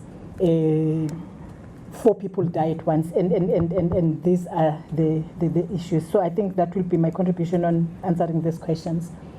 And to mention that maybe what is it that we did differently this time, you will agree with us that all of us, including the media, we really tried our best.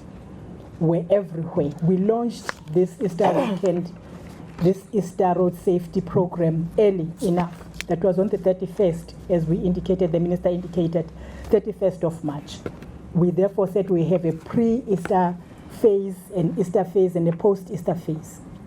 And with the support of the media, we're in each and every person's car talking about road safety. But things still happen. What is it that needs to change, as far as I'm concerned, is the attitude and behavior of people, of drivers, of pedestrians, of all of us. That needs to change. And of course, ourselves, we will change as well. Thank you. Thank you.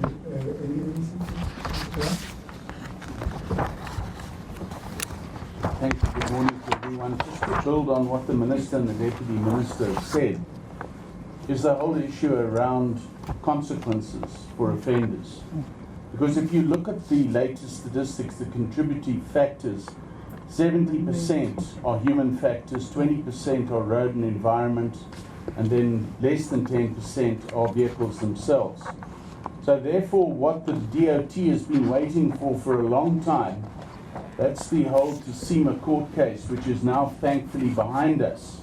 We can start to look through Parliament, which will go out for public comments shortly, the whole issue around AUTO and eNatus, which is a demerit point system whereby we can start to hold drivers accountable. And I take note of what the one lady said, that we are not going to hold drivers responsible if it's the pedestrian's fault for walking on our freeways, because I know from the Western Cape alone, we monitor from cameras and we have up to 30,000 people walking on our freeways on any given weekday.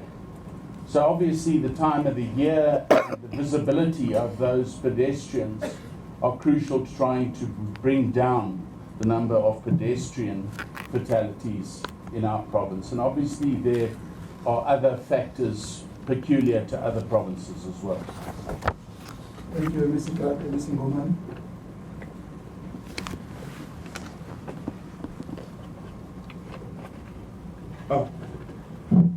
Thank you.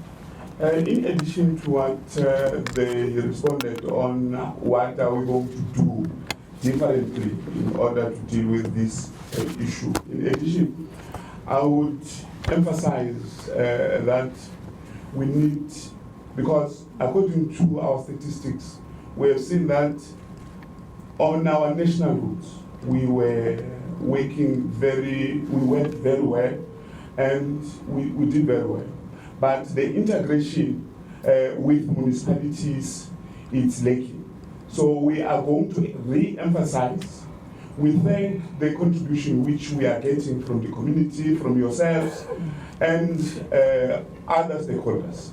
But we are linking in the integration with all municipalities, because all municipalities are having traffic officers, but they're working together there with municipalities. Linking, we are going to re-emphasize that this is our responsibility, all of us. The work which they are doing with us will add to something.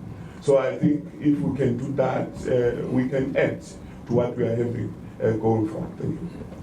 Thank you very much. Mr. Mutaban? No, thank you very much, and good morning to everybody. I think the other approach that will be intensifying through road safety education is really going to the rural areas, where we take a different approach on educating our people in terms of the significance of road safety. So we'll be embarking on programs that goes to our khotlas, to Moshate, to really preach the gospel of the significance of road safety and educate our people as pedestrians, as drivers, on how they should handle themselves during peak hours, during ordinary times as drivers and pedestrians. Thanks. Thank you. Mr. Machado? Yes. Thank you. Perhaps let me go directly to the question or observation raised by Maseko. Let me give a bit of a tidbit with regard to how serious a pedestrian issue is, so that you can understand the context.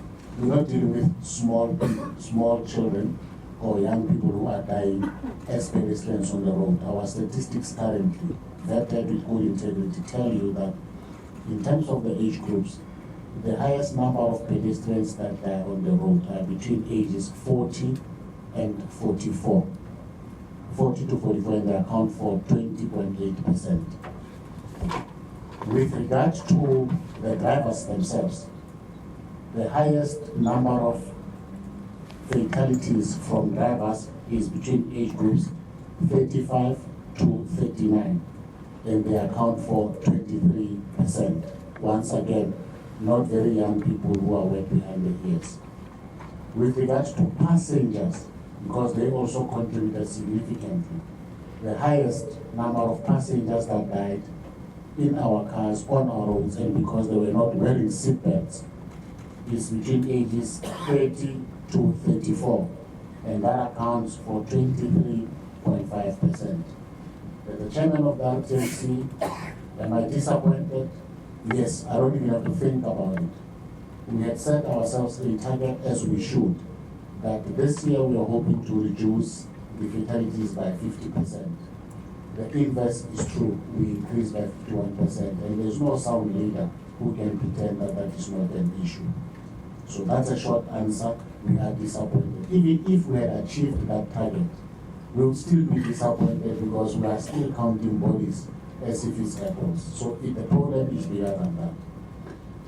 Sipo Stillman, what contributed to the increase? To put it bluntly, human behavior.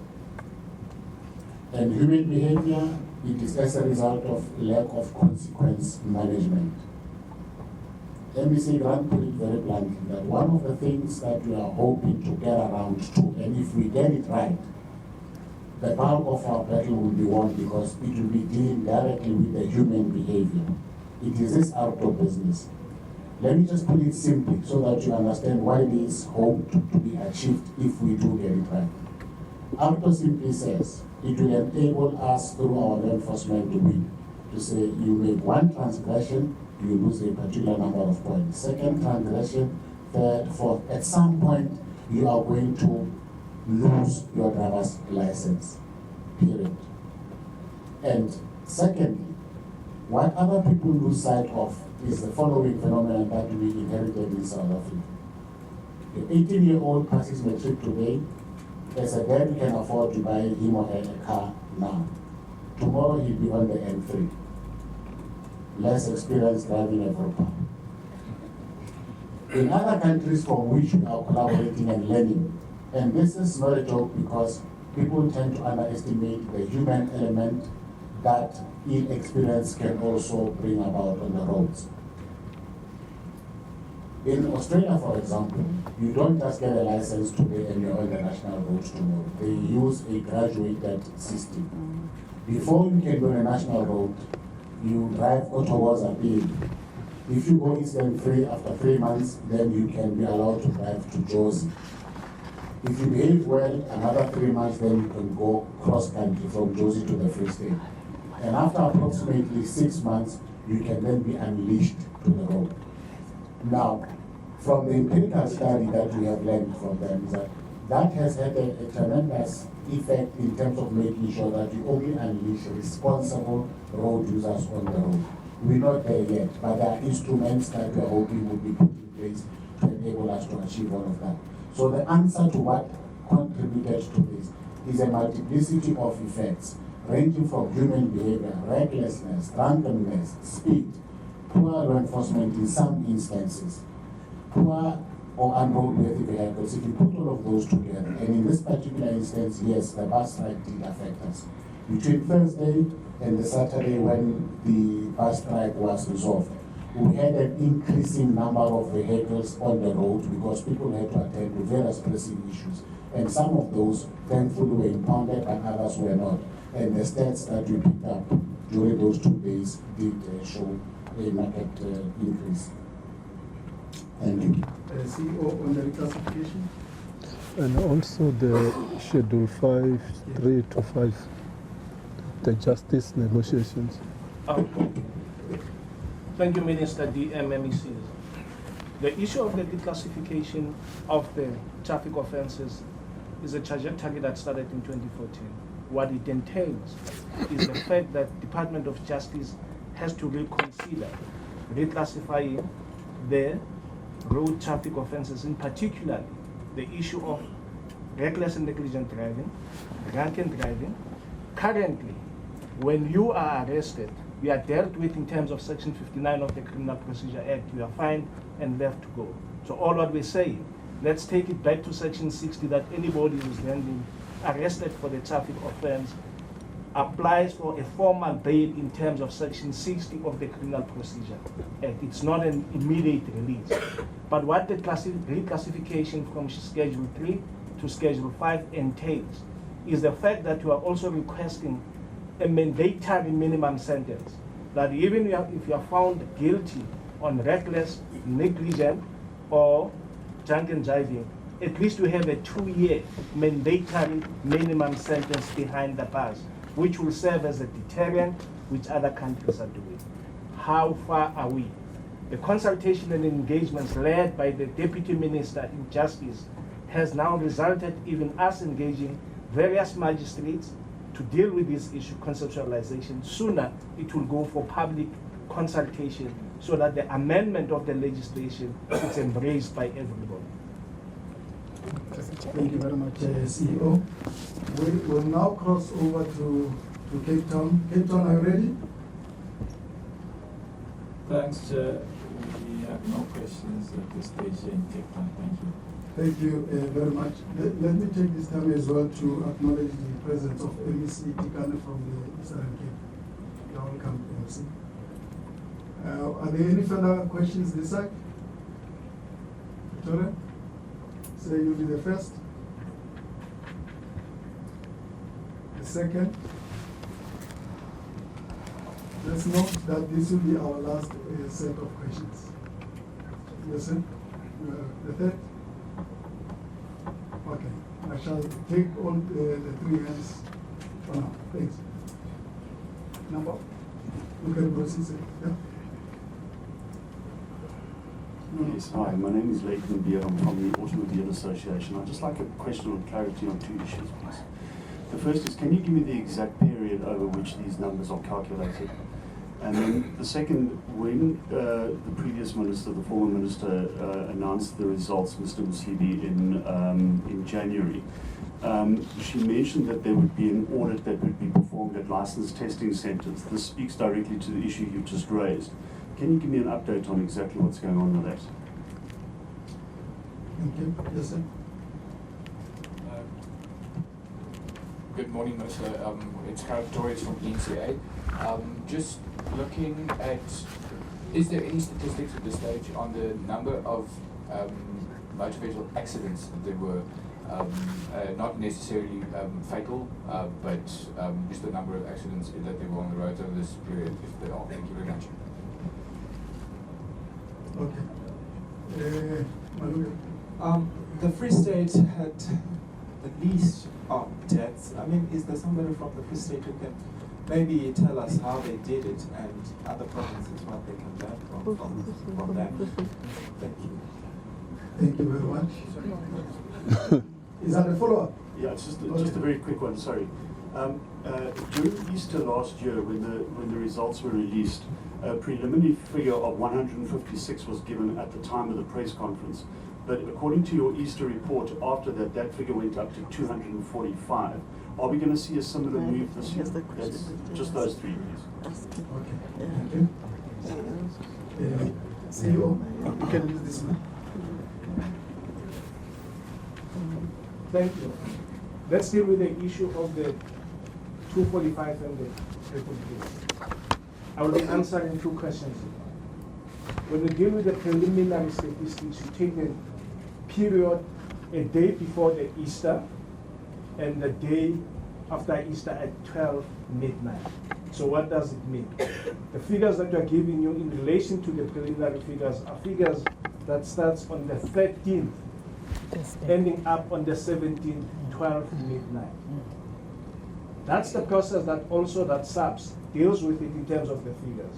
However, in terms of the international norms, we then have the 30 days period because people who might have been involved in an accident might subsequently succumb to various injuries in hospital 30 days later.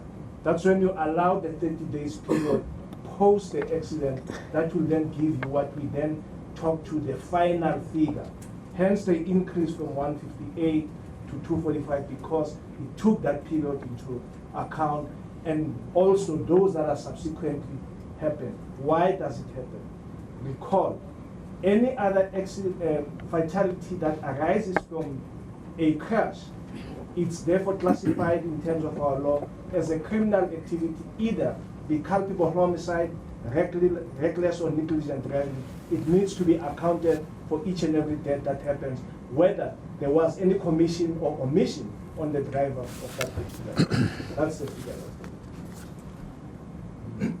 The issue of the investigations in relation to the DLTCs and the VTCs that the minister announced previously. Yes, we have started with those investigations. They are within 5 provinces, as it has been said that they are piloted. The media has been very instrumental in the arrests that we have made, subsequent to those investigations that have been made. We have seen it in Northwest, we have arrested, we have seen it in KZN. That was the press briefing there with the Transport Minister, Joe Mashwangani, indicating that we had a 51% increase in road fatalities from the previous year. That's absolutely shocking. We'll take a short break. We'll be back at the top of the hour.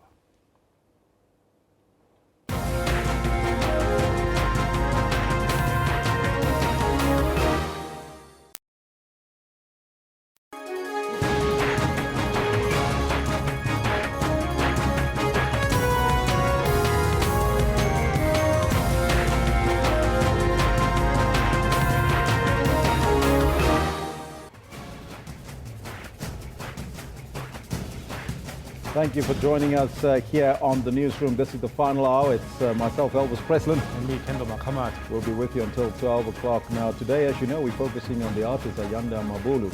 We painted an image that depicts President Jacob Zuma in a very compromising position with the former President Nelson Mandela.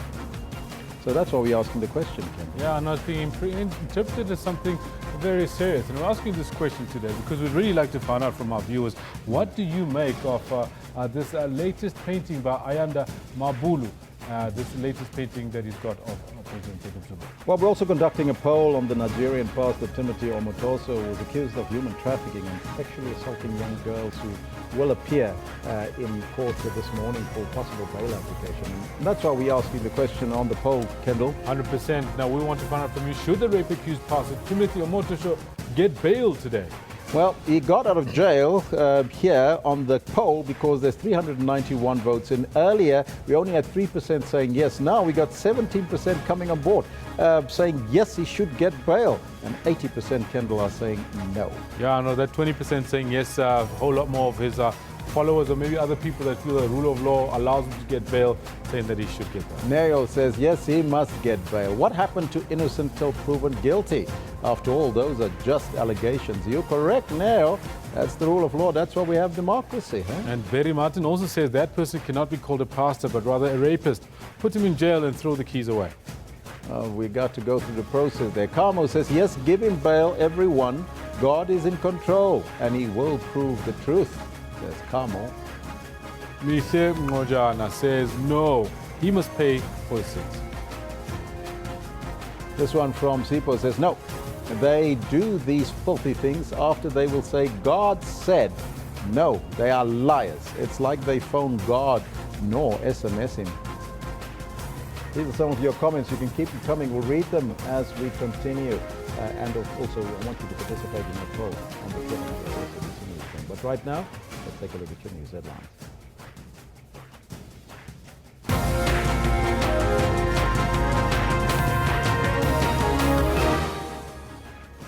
The Minister of Transport has just briefed the media and says that the death toll in 8 provinces has increased. President Jacob Zuma pays tribute to Ontlametse Palazzi, who lived with a very rare genetic condition. And a Nigerian pastor accused of sexually molesting young girls at his congregation is expected to appear in court this morning.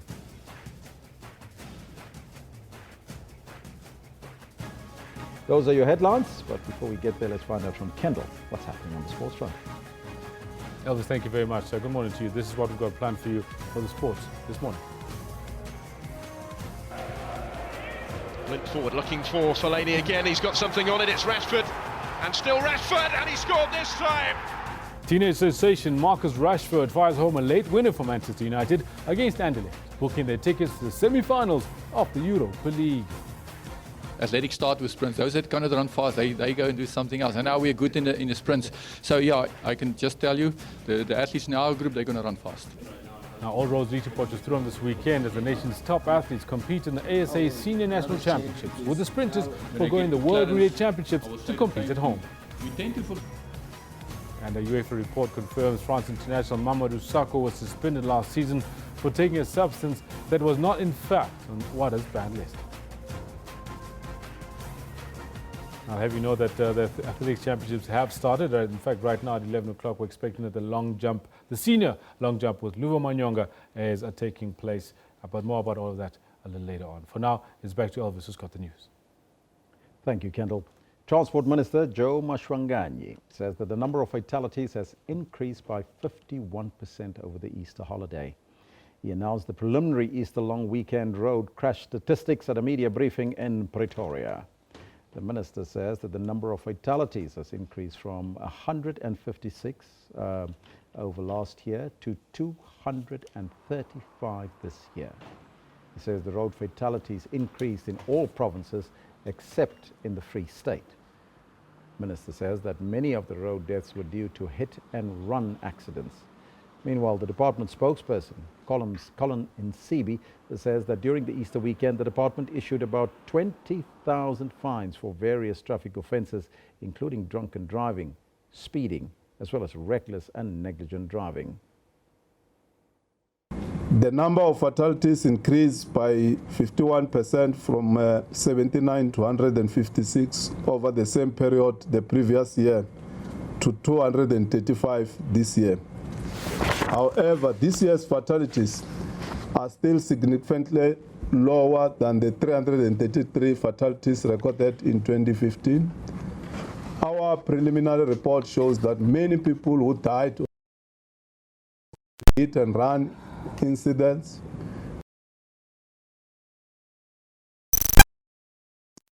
That were too high for circumstances.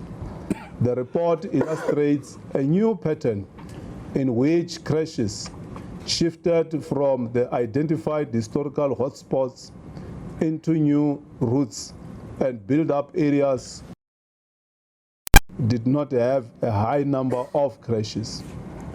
Very glaringly, most crashes and fatalities happened in residential areas and remote areas, and very interestingly, from midnight until 5 o'clock in the morning.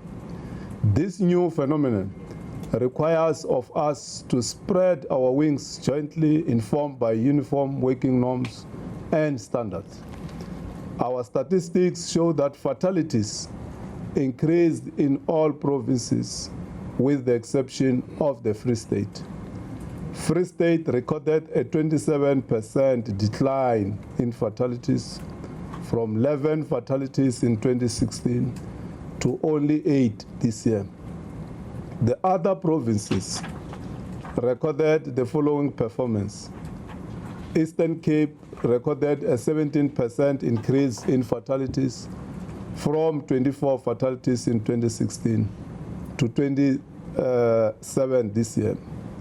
Limpopo recorded a 30% increase in fatalities from 23 fatalities in 2016 to 30 this year. Mpumalanga recorded a 33% increase in fatalities from 21 fatalities in 2016 to 28 this year. The highest increases have been recorded for the following provinces. Northern Cape, an increase of 175%, that is from 4 to 11. KwaZulu-Natal, an increase of 101% from 28 to 59. Gauteng, an increase of 58% from 24 to 38%. Western Cape, an increase of 57% from 14 to 22 fatalities. Northwest, an increase of 50% from 8 to 12. While President Jacob Zuma has described Ontlametse Palazzi as brave. The president was speaking at a funeral service in her hometown of Hebron.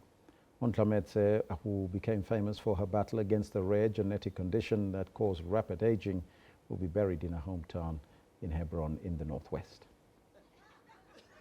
She died of lung failure last week. President Jacob Zuma spoke as the guest of honor. We are here to say goodbye to this wonderful lady. I had hoped I was going to have a friend for a time.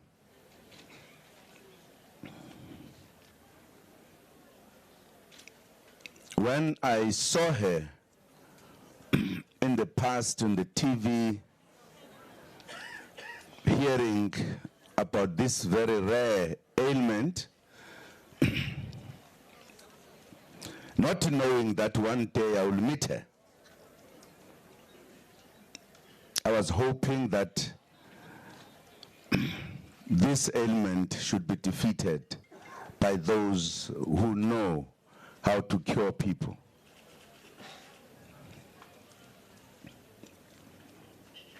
When I heard that this lady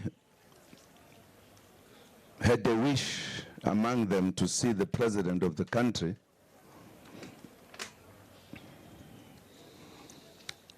and I said, I would certainly put many things aside and meet this young girl. Could have been anybody else. Rest in peace, Ontlametse. The Nigerian pastor, Timothy Omotoso, will appear in the Port Elizabeth Magistrates Court this morning for a possible bail application. He was arrested by the Hawks at the Port Elizabeth Airport yesterday afternoon. The pastor is accused of human trafficking and sexually assaulting young girls. A drama-filled day as the controversial pastor played cat and mouse with the police. The Hawks say it's the second time he tried to elude them. He allegedly told the police his flight was delayed. After we got information that his flight was delayed, which we could not just believe at face value, we had to take initiative as the Hawks to go to the airport ourselves, only to find out that the flight was on scheduled time. And when we had to get to our man, yes, he did not use the way we thought he would use. We had to go after him, yes. He sought refuge at the toilet. That's where we got the toilet and took him from the toilet. He is facing several charges, including human trafficking. The Hawks plan to arrest more people. We have arrested him for trafficking in persons. Human trafficking? That's correct. And there's only one charge that has been laid? We are laying that charge now, but because we are investigating further, there's a possibility of us adding more charges onto that one. Members of the pastor's Port Elizabeth congregation hurled insults at the media from the church building in the city. They believe he is innocent. A small group of people also protested at the Hawks' offices, demanding that justice be served. Jaitley Paulser, SABC News, Port Elizabeth. Meanwhile, the CRL Commission says it is unfortunate that it took so long for girls who accused the pastor of sexually abusing them to come forward. The CRL Commission Chair, Toko Makwanazin-Koluva, says they will propose to Parliament for pastors to be registered and regulated just like some professions. SABC News spoke to Makwanazin-Koluva earlier.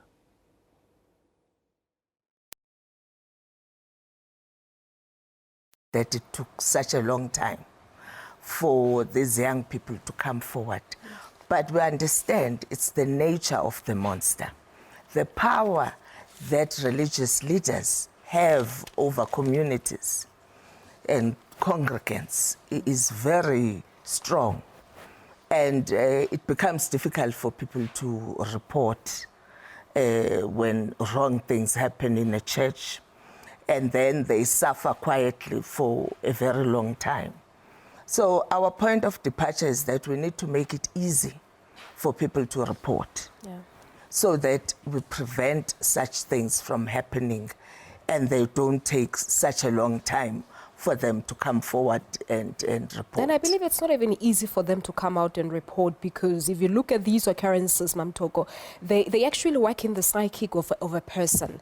You know, there is a say that your belief will save you, in a way. So a lot of people fall into these traps.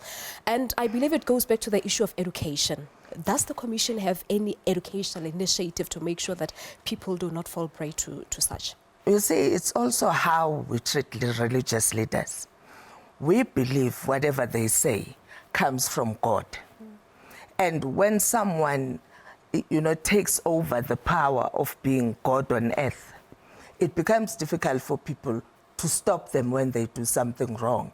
Because our understanding is that, there were utterances of, no, God wants these things to happen this way. A lot of abuse we've seen is related to God. Religious leaders say, God said to me that this is how this thing should work. We need to dislodge that power.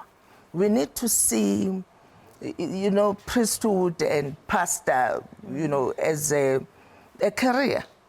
And we're going to propose to Parliament that we professionalize this career path, just like doctors have their own body of peer review, lawyers have, and we're proposing that there must be a peer review mechanism for religious leaders, so that people can see that they're just normal people and they've chosen a particular career.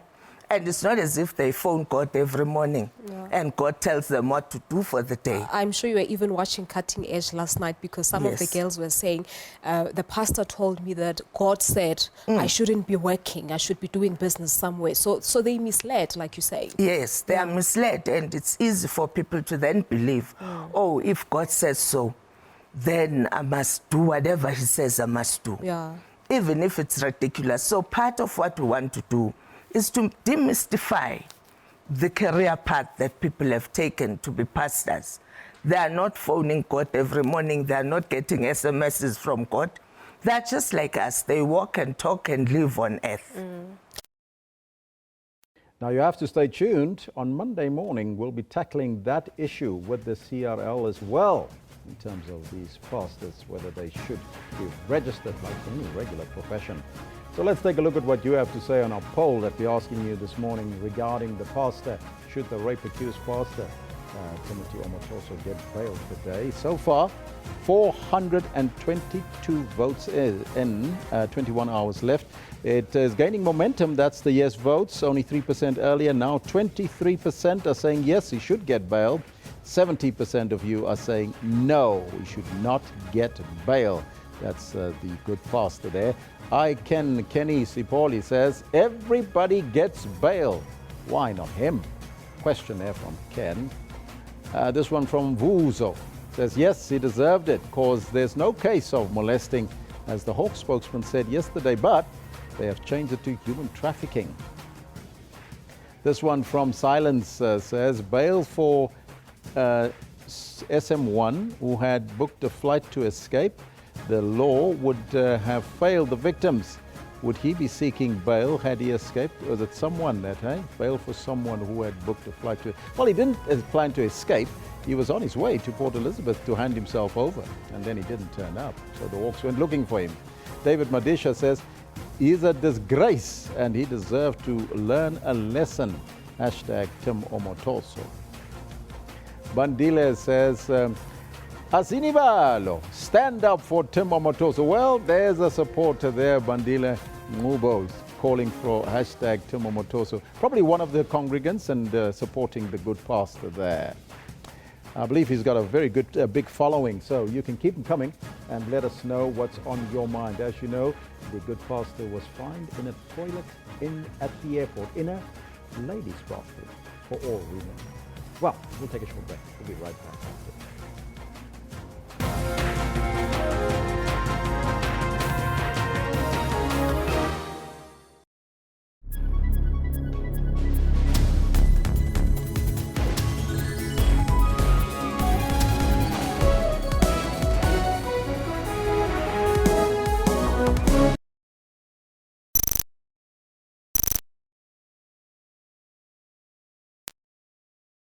Find full expression in language and in culture.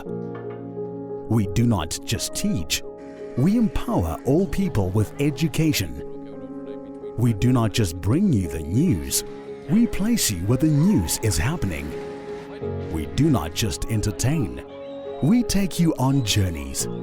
We do not just broadcast sport, we create an arena for sporting heroes to inspire you. Ours is not just a job, it's a calling to ensure that everyone in our nation is informed, educated, and entertained. We're able to do this because you do your part. SABC TV licenses, it's all made possible by you.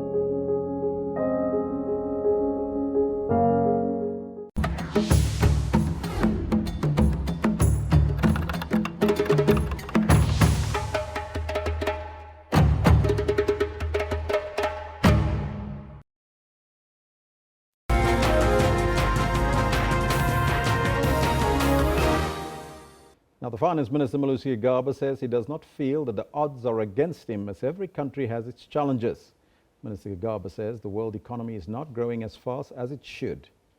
The Finance Minister will meet with the ratings agencies in the US. Our US correspondent, Showan Bryce Peace, spoke to the Minister.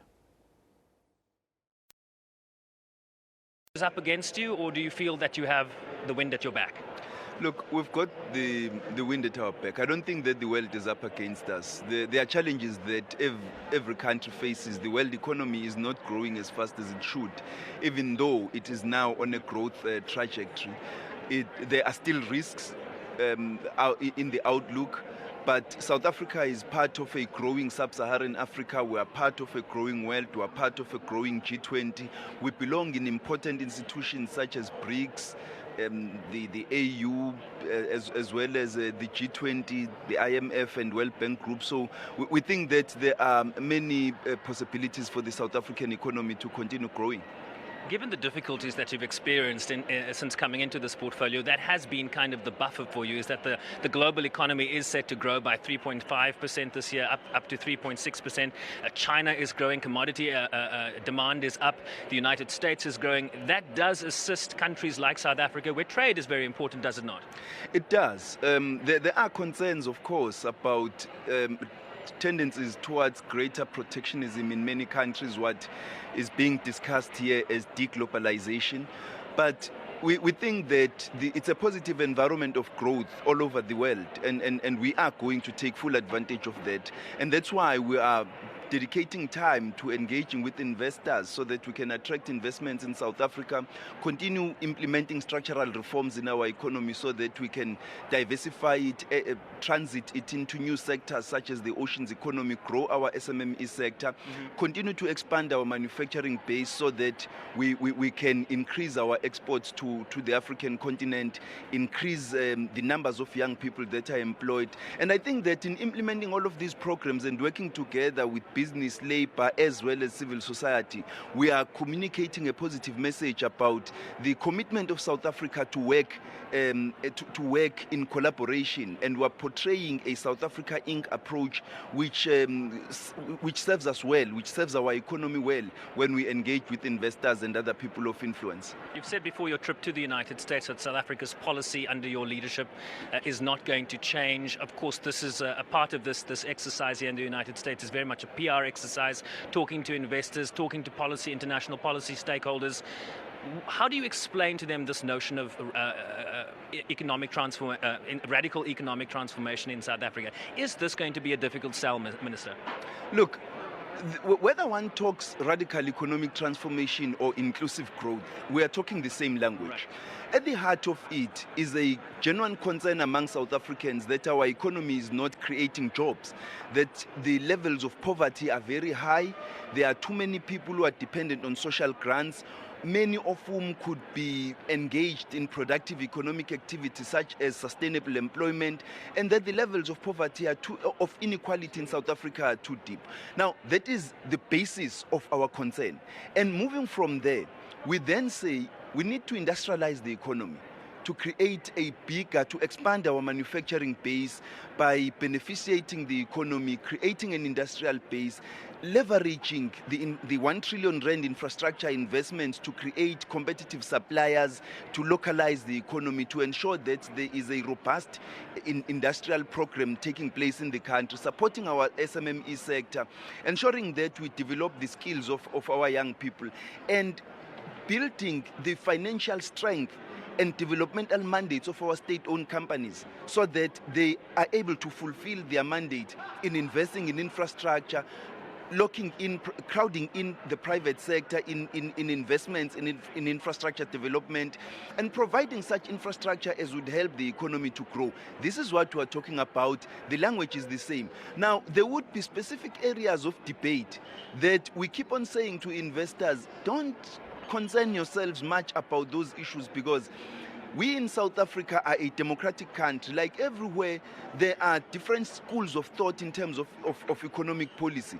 But where we stand, the fiscal policy remains intact. The budget framework adopted in 2017, February this year, remains intact. We are going to ensure that we don't spend money we don't have.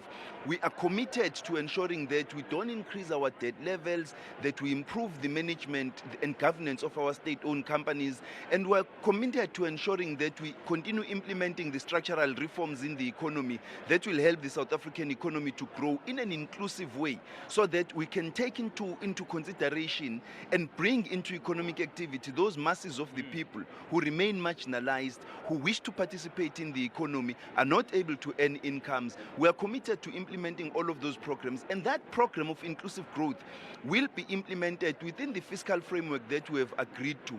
As we grow the economy and create greater revenue, generate greater revenue, are able to invest, to expand our fiscus into more areas of social and economic activity. We will be able to bring on board more and more people into the economy. But our singular focus at the present moment is ensuring that we drive the program of inclusive growth, we interact with the real economy interventions so that we can see that inclusive growth, and we manage our fiscus in a manner that is prudent and shows that level of discipline. Let me ask you a final question, Minister. Policy, clearly your mantra is that policy is not going to change in the short term. Could it change in the medium to long term? The ANC has a policy conference coming up in June. There's an elective conference in December. Could things change dramatically after 6 to 12 months? Look, I don't expect that there will be dramatic changes in the ANC policy. Whatever policy changes that take place at the ANC policy conference and the national conference are more likely to be in line with the policy decisions we've taken in the previous years. Remember that the ANC has been much stronger in taking policy decisions than in implementing them. The biggest concern among many people in the ANC today and among many South Africans, including the opposition, is the fact that those policies need to be accelerated. This is the biggest concern. This is what's going to be discussed. And I think that the National Conference of the ANC is going to look at all of these things in a very sober manner. When you go to the policy conference as well as the national conference, the ANC dedicates no less than 2 to 3 days in policy debates at commission level.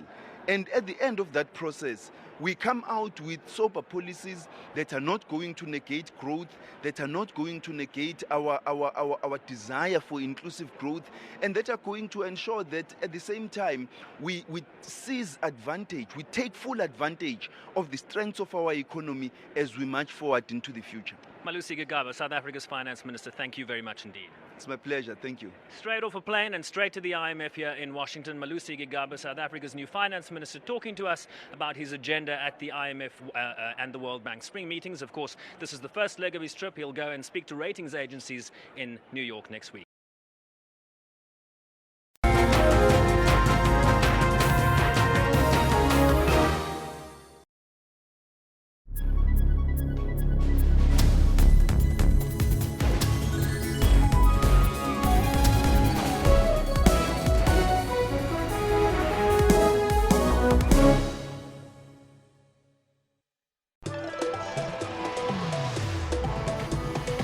About that trending life, the looking good and all that slayage? Well, fear not, because Trends has all the fashion do's and don'ts for you to stay on point this upcoming season.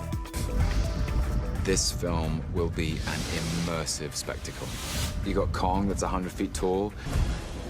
It tells this incredible story of man versus nature. The iconic stage production by Mbongeni Ngema is back with a bang. Sarafina is a classic South African production. I always choose to align myself with brands that I just love. Because when you love something, it doesn't become work. Luxury is not built overnight, but it's an experience that comes with time. Catch up with all the trends on Trends Saturdays at 12. Phones, cloud systems and robots have taken over a lot of what used to be done manually. Our accounting system is actually based on the cloud. Google nowadays can tell you where you parked your car. And Africa's entrepreneurs are using technology to create. With Pocket Masipala, you can basically do all the services that you would do at the municipality physically by going there, but you can now do them on a mobile app.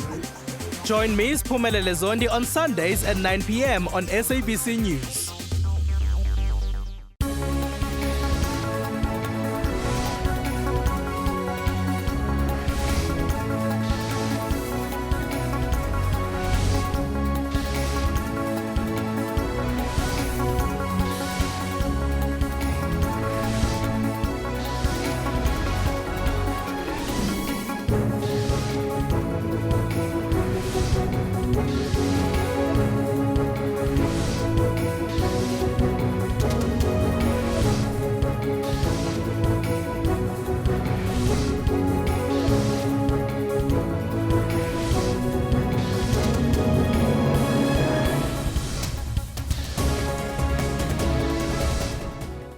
President Jacob Zuma says that the country's security agencies will seek new and more effective ways to fight crime. Crime, as you would appreciate, depends on the circumstances. This narrative that South Africans are xenophobic, we don't necessarily agree with it. This group of Bangladeshi shop owners ooze frustration. They've lost everything. I'm like totally destroyed. I can't see what I'll do, where I'll go. Rescue workers are still searching for the body of a 5-year-old boy who fell into an old mine shaft near Boksburg in Ekurhuleni. Tensions remain high, with thousands of community members refusing to clear the scene until the boy is found.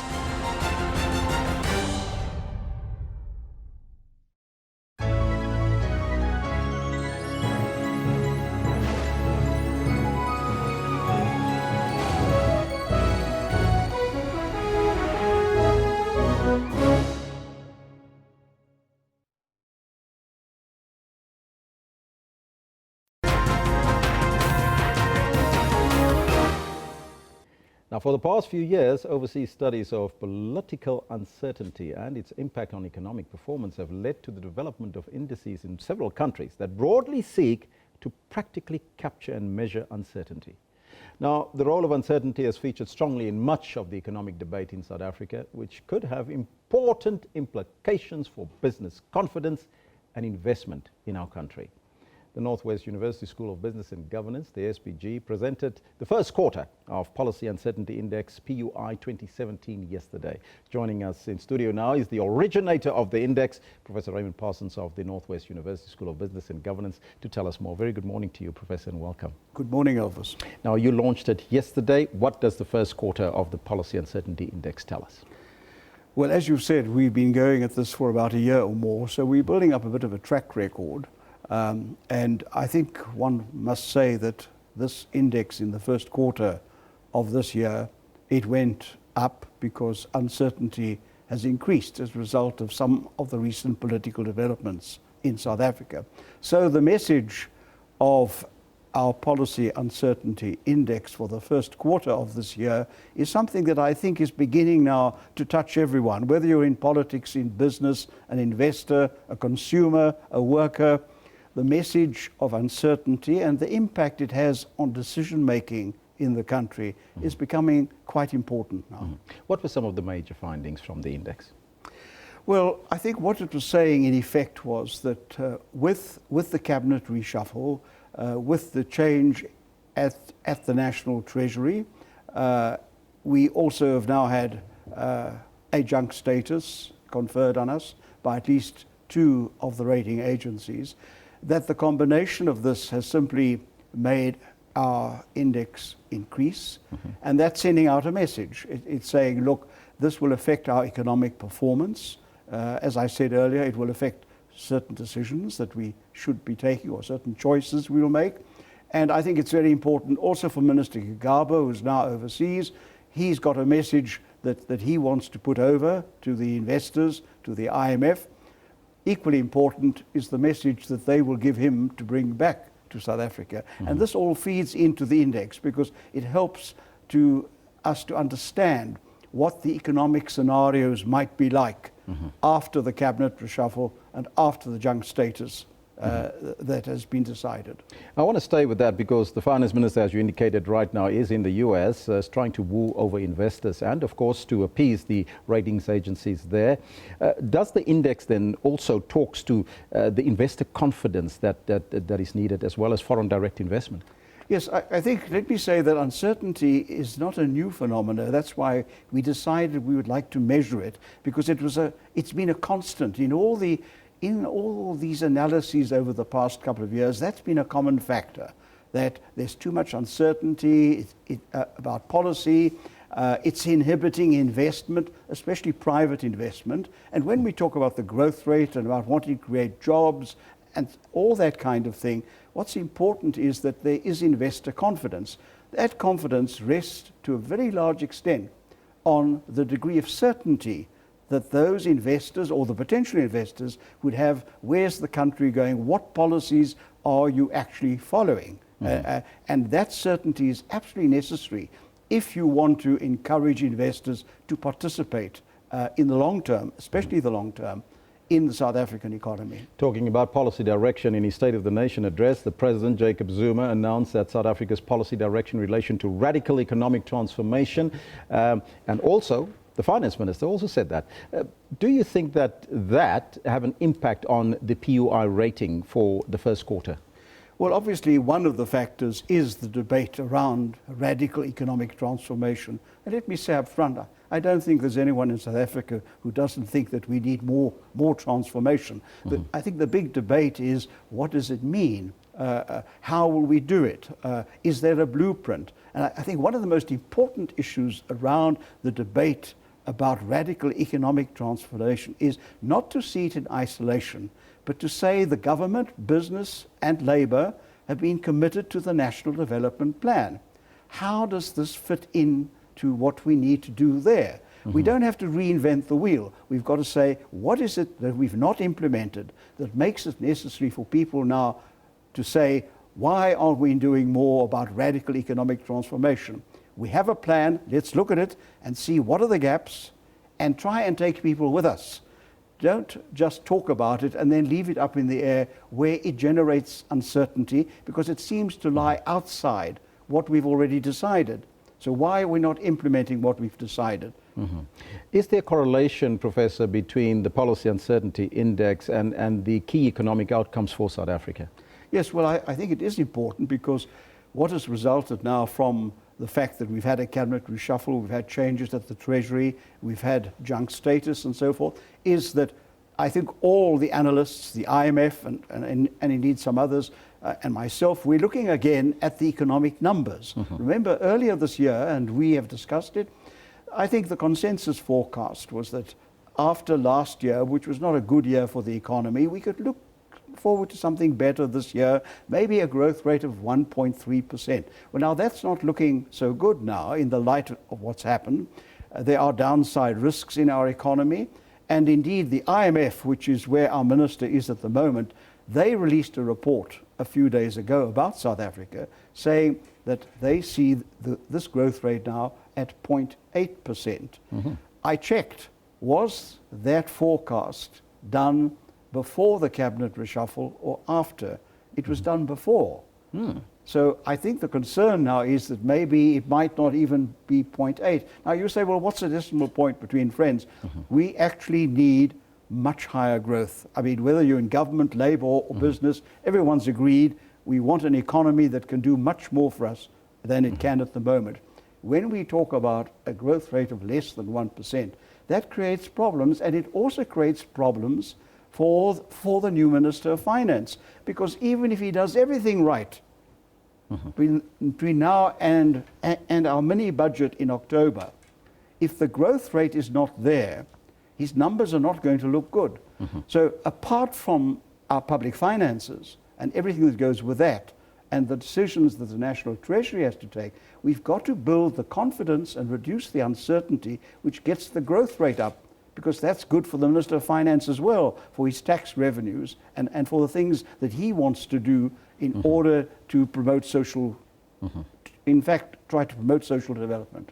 Now, looking at the charts for the PUI for the first quarter, it seems like if you measure it from last year, there was ups and downs. Take us through that process, and why was that? Well, we started, and that was coincidental, that the first one released was for the fourth quarter of 2015, when there was the whole question, of course, of Nenigate. So we had a big uptick in the index. Then after Minister Provan Gordhan took over, you got a certain stabilization. I think people felt that the outlook was being stabilized, and so uncertainty came down and it stabilized. And into the first quarter, I would have said in the early part of the first quarter of this year, it still looked as if we would be dealing with a stable situation. But now certain political decisions have been taken, and now what has happened is that uncertainty has returned and has increased, and it's now back into negative territory.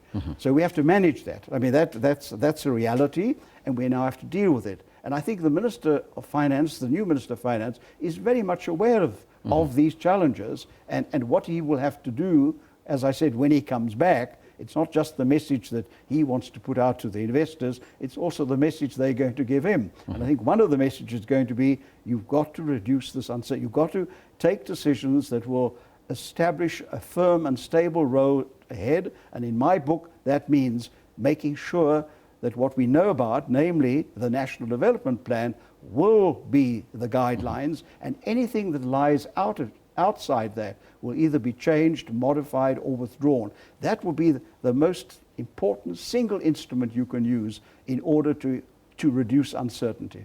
We have a 3-month reprieve from Moody's before they decide to either downgrade or maybe leave us where we are. The PUI as it stands in terms of our negative perspective, can that be used by the ratings agencies? Oh yes, because remember, they've listed several of their concerns. And just remember, even if you took the rating agencies out of the picture, we would still be discussing those concerns. All they've done is to articulate it and hold a mirror up to us from the outside. So one of the factors, apart from our public finances, growth, the politics, reform of our economy and all that kind of thing, the one common thread, just to bring it all back to where we started, they also say there's too much policy uncertainty. There's too much zigzagging. We need to have a plan, stick to it, and translate it into things that make people better off, that make investors feel more comfortable, because we need them to get this economy going. And if we can do that, if we can reduce uncertainty, we'll make one positive contribution towards turning the situation around. And this is the big challenge that I think all our decision makers make, and that if we don't make them, then we don't reduce the uncertainty and we don't get the investment that we need to move this economy forward. Professor, thank you so much for your time and joining us here.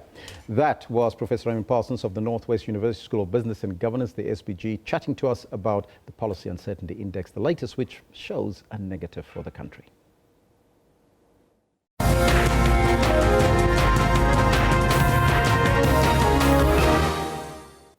And with that Policy Uncertainty Index in negative, let's take a look at what the weather tells us. It's over to Ozzy.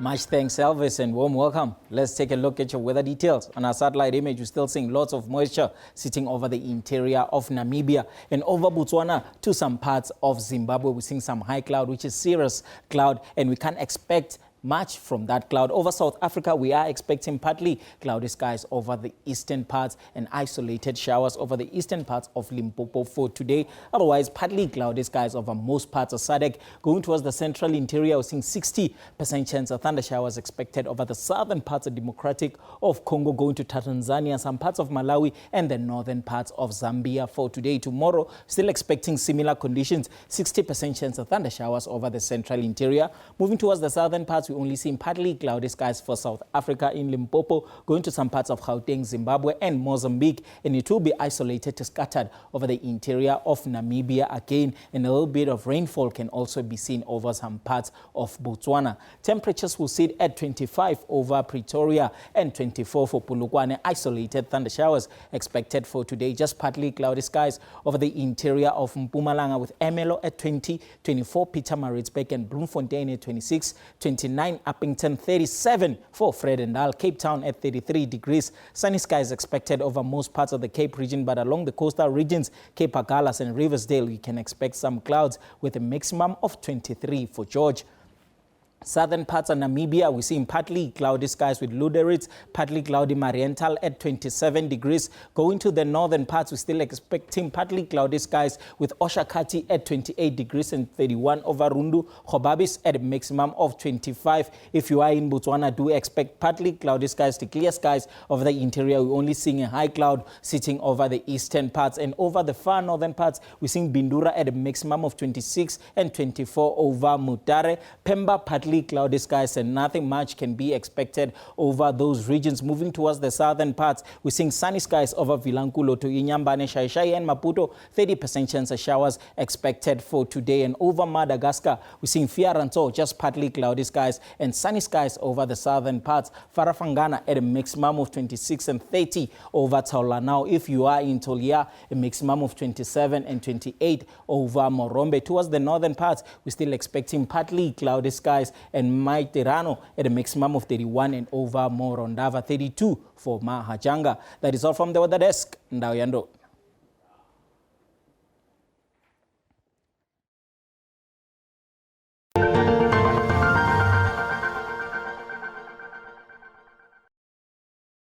We do not just speak. We let every voice in our nation find full expression in language and in culture.